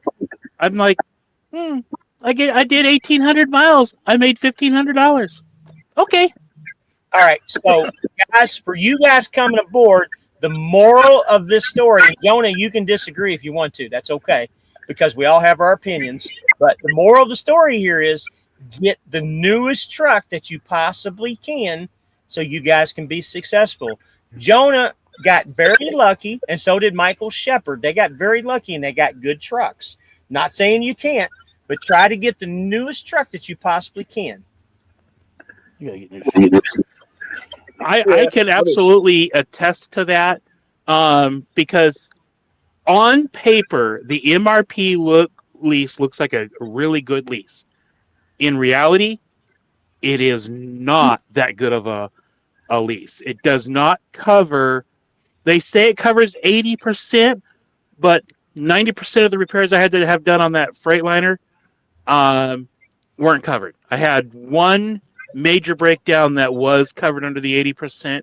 Everything else was it didn't qualify for this reason, or it just too many things. Here, if something goes wrong, if it's not under warranty, I know I'm paying for it. And it's much better. Yeah, get get a new truck. And I'll give James credit here. He begged me to get a new truck, and I was like, "No, I want to fill Swift out first. I just want to do." I tried to get a 6-month, but they wouldn't give me one. I was like, "I want to fill everything out. I don't want to go into a long-term lease." And I should have just got the new truck then, but I didn't, and I made a decision based on the information that I had at the time, and it didn't work out. Sometimes you just make a decision. It's either going to work or it doesn't. But then you got to figure out, okay, how do I make it work? How do you correct it? How do you make it work? And that's what you did. You got yourself into a down position, and you figured it out, and you figured out what the issue was, and you corrected it. And guess what? How long did it take you to correct it? 2 to 3 weeks, and you were making money almost pretty quickly. And that's what everybody needs to do. Yeah, figure these things out. Yeah, my paycheck almost doubled with the first week out my first week out with the Volvo. My check almost doubled, and I'm still nervous with the Volvo with everything that a lot of people have had with them. I'm still a little nervous at that because I don't have my my flexibility account up to where I could take 3 or 4 days off. But that's not as big of a deal because if it's going to take 2, 3, 4 days, I can get into a loaner truck. So that takes a lot of stress off. So comments, Freight Swami, slow and steady, maximize your revenue. I have a road test Tuesday, and then I should have access to load board. So if you're going to be in Gary tomorrow, why are you taking your road test on Tuesday? That don't make sense because we need to get you out of the gate so you can get a load to get paid on. Wednesday cutoff is cutoff. Buddy. Oh, they're doing road tests again. They started doing road tests again. They've been doing that for a while. It's all about being happy and doing what you choose to. Abso-freaking-lutely. Yep. Winter says, I looked up and got a good. It's either all out or as much as I possibly can on my 70 is what I can run recaps. I have one day where I drive 3 hours less, and then I'll run 10 days. It's all a calculation. I got a T680 with 160 6-month lease. That's exactly what you want to do, Levi. And they'll be calling you in about 3 months to get you a new truck ordered. It's exactly what you want to do. I'm sorry, Jonah. Go ahead, bud. Yep. I'm just saying with MRP, I just looked up and got a good truck. And I had little issues when I first got it. Then I had an issue with it last week. Yeah, I really wish they would have let me do a 6-month lease. But all right, so here's my problem with the MRP lease. I think the MRP lease is it's a great plan. I disagree with you on that, Mike. I think it's a great plan. My problem is with the MRP lease is you're getting old Swift equipment that was company drivers. You don't know how many drivers have been in it, what the situation is. It could be tire situations like the other guy's dealing with. There's all things that could go with it. Jonah got lucky. Somebody's got some feedback. Yeah. Who's got feedback? Anybody? I'm not sure. It was here when I came on, so.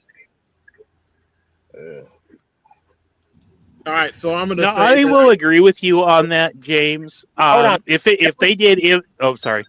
Jonah, it's you, buddy. You got some feedback. I don't know why.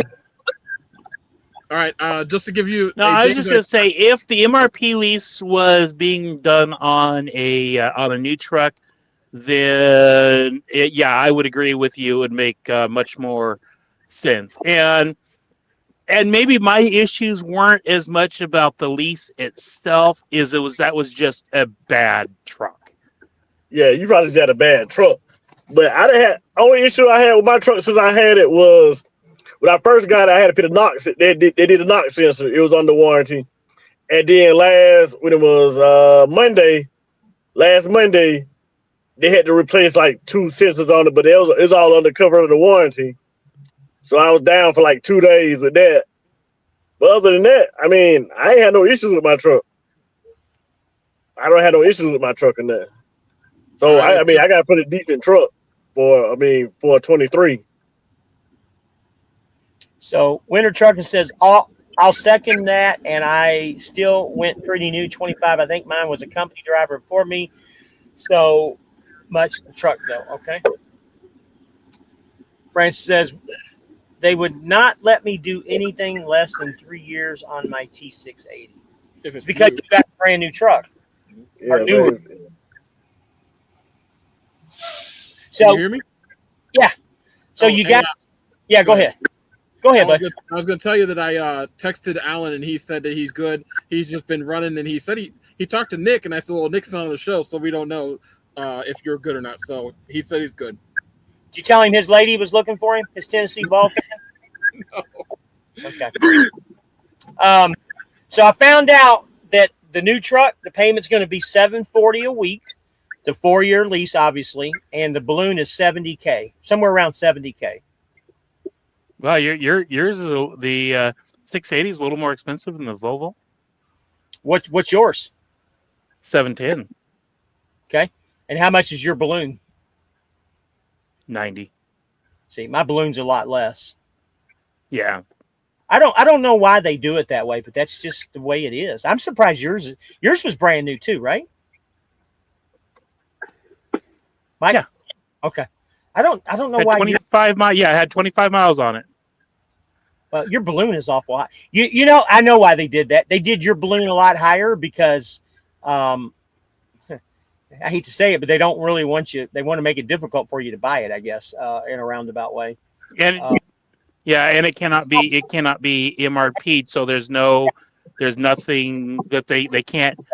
What they get is in the 3 years because they know in 3 years I'm either buying the truck out or Right. I'm trading it in on a new one, and most likely they're expecting you to turn it in because you can't MRP it. It's exactly what it is because my truck can be MRP'd. Yours can't. Okay. All right, guys, we're going to answer a few more comments, and we're going to probably cut it off here in just a few minutes. I did that to Levi. Mine had 137 on it, but I signed for 9 months. Okay. It was like 65,000 miles, just that of 100,000 miles, liter 2.5. Yeah, absolutely. So if you don't know, Francis, every truck that we lease here is a 4-year lease. Now, whether it's a year or 2 years into the lease, you're just completing whatever's left of that 4-year lease is how that works, unless you do a 6-month lease. If it's a 24 like mine was, I could have did a 6-month, but I did a year lease on mine. But everything starts off with a 4. The Volvo 860 is pricey. Yes, it is. You know, your Volvo, Michael, is literally like $200,000, if not more. The Kenworths are like 170. Oh yeah. Yeah, I think the buyout. I think they've got it listed at like 210,000 on the paperwork. So the MRP truck after 6-month lease, do you have the right to buy it? So MRP truck, you can't lease for 6 months. It's a negotiated thing that you do with Michelle. And they're really, it just depends on what truck it is to give you numbers. Every truck is different. And it's only Freightliner and Kenworth and obviously Peterbilt, but there ain't no Peterbilts that are eligible for the MRP yet. So it's only Freightliner and Kenworth that are MRP'd. Okay, did not know that. Yep. And Michael Fernandez. Hey, guys. Hey, buddy. About ready to cut it out, Michael. I hope things are okay with you. I'm gonna say I ran into Michael at Greenville, Tennessee, at John Deere picking up tractors. All of a sudden, I pull up and he's getting out of his truck, and I was like, "Well, look who it is." I haven't. It's been a while since I ran. You know what? I had one of my guys that he's been on for about 2 months. I was at a Love's. We stopped to. I think we were stopping to get showers. I mean, he came running over to the truck like something was wrong. And he's like, "Hey, I just wanted to meet you, man. I wanted to shake your hand and tell you thank you." I was like, "Buddy, I appreciate it." Vladimir, if you're watching this, man, it was a great opportunity to meet you, buddy, and I'm glad you're doing well. He had nothing but nice things to say about Swift, and he was very happy that we made the contact. Oh, I think everybody, for the most part, that has come over, through this. And I say this, I'm just talking about the YouTube channel, and made contact with me, and we brought them over and brought them in.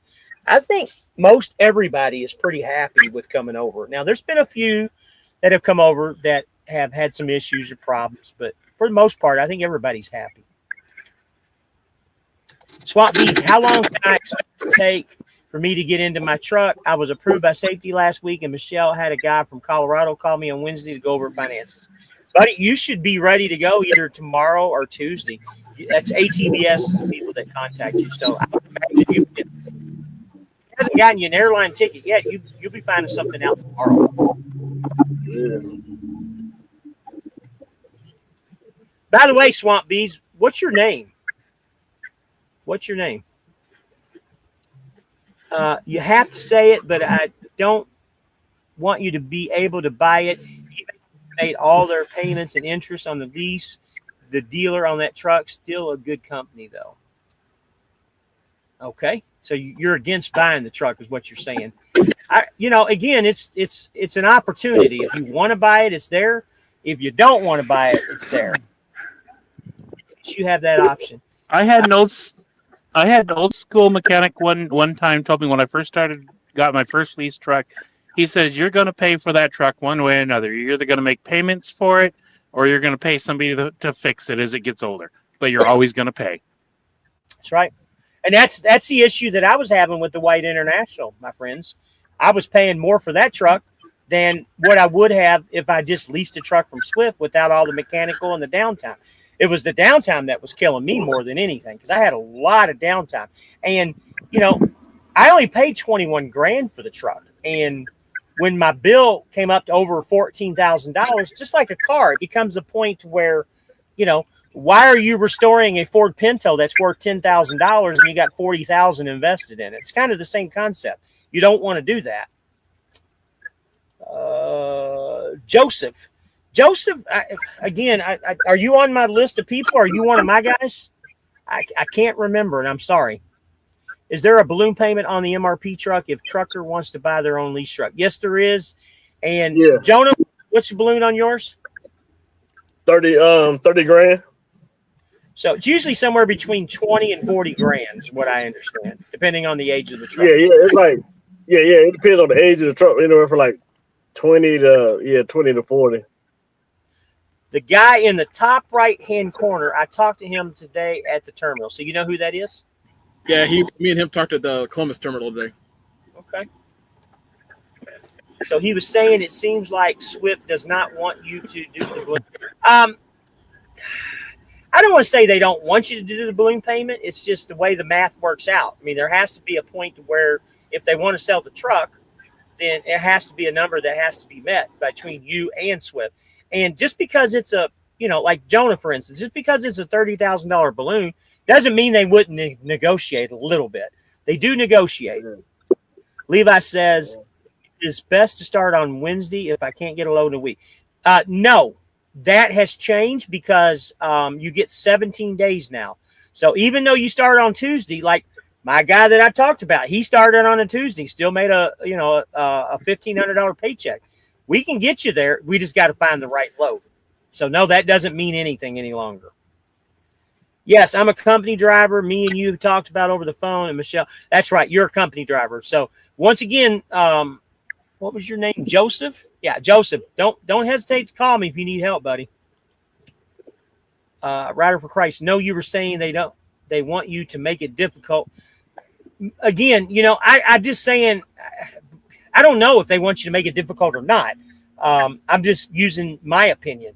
Personally, it's all about the MRP stuff. The Volvo is a much more expensive truck. It's not that they don't want you to, in my opinion, but whatever. I did say that. All right, guys. What they charge for the trucks, I don't feel is unreasonable because I've looked at both dealer purchasing and leasing in the past. And by the time you add the interest that you're going to pay to a bank when you buy a truck, their prices are not that far off here at Swift. Also, they don't start taking truck payments out until the following Monday after. It's actually 17 days after the signing, if that helps. Yep. No truck payments for 17 days. In Jonah's situation, what would be the value of your truck at the end of your lease?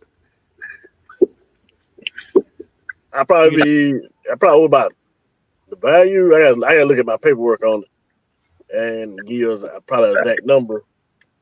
But probably gonna be somewhere around about. Probably somewhere around about 30. When's your About lease? 40 grand. The value of it. I got 2 more. I still got like 2 more years of my lease. Yeah, I think you're I probably just got right. the truck in December. And then the only bad thing is Yeah. when you own the truck. I got the when truck you in own the truck- December. Yeah, the only bad thing is when you own the truck, you don't get the, you can't take out the truck payments anymore on your taxes, and you got to do depreciation. And Yeah. so I know Yeah. some people would rather continue leasing because you can deduct all those payments. Yeah. Yeah. When I I see when I get closer to the end, I kind of like decide what I want to do. If I want to keep it or just go and get me something new. when I signed mine on Monday, I did So I still got like 2 years and a couple months. 800, and it took most of the home time. That's Francis. Okay. And will they finance the balloon, or do you need to do your own? On an MRP truck, the balloon payment, you got to come out with the money yourself. On a new truck, if you go through the whole 4-year lease and you do, then after that, your balloon payment, like mine, will be 70 grand on the new truck. I can MRP it for 2 more years, and then my balloon payment goes down to 20 grand. Yeah, my truck is the only one. The But they Volvo ain't is the gonna only find one it, that cannot like- MRP. So if I were to decide to buy it, I'll have to come up with financing to buy it out. If I were to choose to go down that That's road. how it is with the MRP, like with mine.